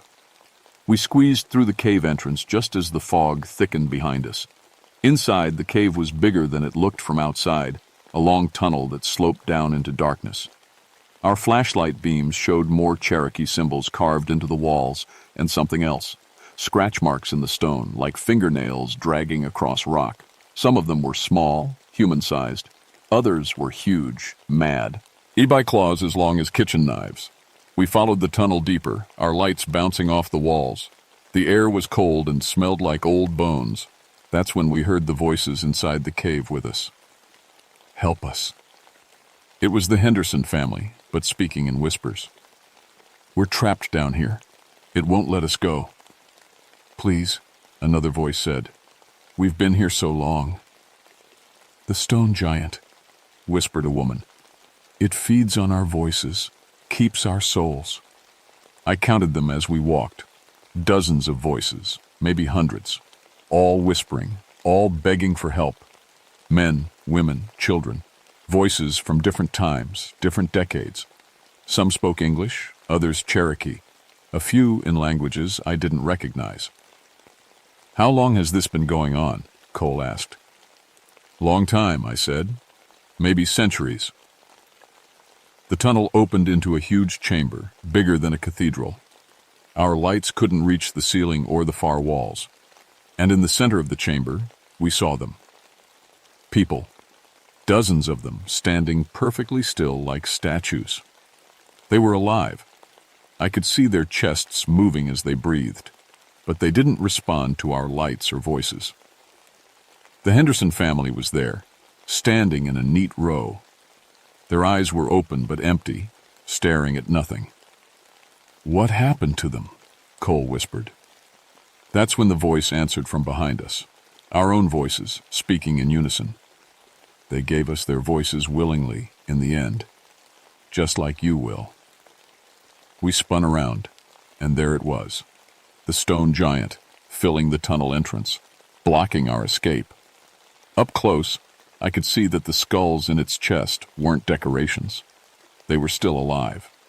Their mouths moved silently, trying to speak with voices they no longer had. Why? I asked. Why do you do this? The giant tilted its massive head, and when it answered, it used my grandmother's voice, the voice I remembered from childhood stories. The moo. Maintain his lonely grandson. It needs company. It needs voices to fill the silence. I understood then. This thing had been taking people for generations, adding their voices to its collection, keeping their souls trapped in stone. But I also remembered something else from my grandmother's stories. The Yenazgi had a weakness. Cole, I said quietly. You still got that dynamite in your pack? He nodded. We always carried a small amount of explosives for emergency situations. Rock slides, blocked trails. When I say run, you light it and throw it at the ceiling. Bring this whole place down. What about you? I'll distract it. The stone giant stepped into the chamber, and the ground shook with each footstep. As it moved, the skulls in its chest began to glow with a sickly light, and I heard all the trapped voices crying out at once, a sound like wind through a graveyard. You cannot fight what you do not understand, it said, using my father's voice again. Join us willingly, and the pain will be less. I stepped forward, rifle raised, though I knew bullets wouldn't hurt it. I understand enough. You're a parasite. You feed on human voices because you don't have one of your own. The giant's head tilted again, curious. What makes you think I was not once human, like you? That stopped me cold. In the skull light, I could see its face more clearly. Beneath the stone skin, there were human features, a nose, lips, even what might have been hair once. Who were you? I asked. I was the first, it said, and now it used a voice I'd never heard. Old, tired, full of pain. Cherokee brave, taken by the mountain spirits long ago. They showed me how to steal voices, promised I would never be lonely again. But the hunger never ends. It raised one massive arm, and I saw the people standing around us begin to sway. They were trying to move, trying to run, but their bodies wouldn't obey. Each voice I take makes me stronger, but also hungrier. I thought 4 more would be enough, the family that camps above. But then you came and I smell. It's something different on you. What? Cherokee blood. Old magic. Your voice would be worth 10 others. The giant took another step forward and cracks appeared in the cave floor. The whole mountain was groaning under its weight. Behind me, Cole was quietly pulling the dynamite from his pack. We had maybe 30 seconds before that thing reached us. You want my voice? I said, backing toward the cave wall. Come and take it. The giant smiled, actually smiled, with human teeth made of stone. I will. But first, let me show you what happens to those who resist. It turned toward Cole and opened its mouth. What came out wasn't sound. It was like a wind made of whispers, all the stolen voices rushing out at once. Cole screamed as the wind hit him, and I watched in horror as his voice was torn from his throat. Cole fell to his knees, mouth open, trying to scream but making no sound. His voice joined the others in the giant's chest, another skull appearing among the collection. Now you, the giant said, turning back to me. But Cole had done his job. Even voiceless, even terrified, he'd lit the fuse on the dynamite. I saw him throw it toward the ceiling with the last of his strength. Run! I shouted, grabbing Cole and dragging him toward a side passage I'd spotted earlier. The explosion was like the world ending. The ceiling of the great chamber collapsed in an avalanche of limestone and ancient rock. The stone giant roared, the first sound I'd heard it make with its own voice. And then it was buried under tons of stone. But the mountain wasn't finished with us. As we stumbled through the side tunnel, more explosions echoed behind us. The whole cave system was collapsing, and we could hear the giant moving under the rubble, trying to dig its way out. We ran through tunnels I didn't know existed, following Cherokee Trail markers carved into the walls. My grandmother had told me about these, escape routes built by her people long ago, in case the voice stealer ever broke free from its prison. Behind us, the giant's voice followed, weaker now, but still calling. You cannot seal me forever. I will find new voices. I will feed again. We found an exit on the far side of the ridge, a hidden crack that opened onto a steep slope. Cole and I tumbled out into daylight just as the final explosion shook the mountain. The entire cave system collapsed, sealing the giant under millions of tons of rock. We lay there in the grass, gasping and bloody, listening to the mountain settle. Cole tried to say something, but no sound came out. He'd never speak again. But we were alive. As the sun set over Hollering Ridge, I helped Cole to his feet and we started the long walk back to civilization. Behind us, the mountain was quiet. For now. The official report listed the incident as a geological collapse caused by underground instability. The Henderson family was declared lost in a wilderness accident. Their bodies never recovered. Cole and I were hospitalized for exposure and psychological trauma. Nobody asked too many questions. The government boys who showed up were polite but firm. We'd experienced a rock slide, nothing more. The cave entrance was sealed with concrete and marked as a geological hazard zone. Cole never spoke again.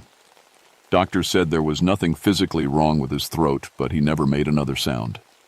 He communicates through writing now, and his eyes still hold that terror from the cave. Me, I couldn't handle the silence anymore. After 13 years in the wilderness, I couldn't stand being alone with my thoughts. Transferred to a desk job in Richmond, pushing papers and filing reports. The mountains call to me sometimes, but I don't answer.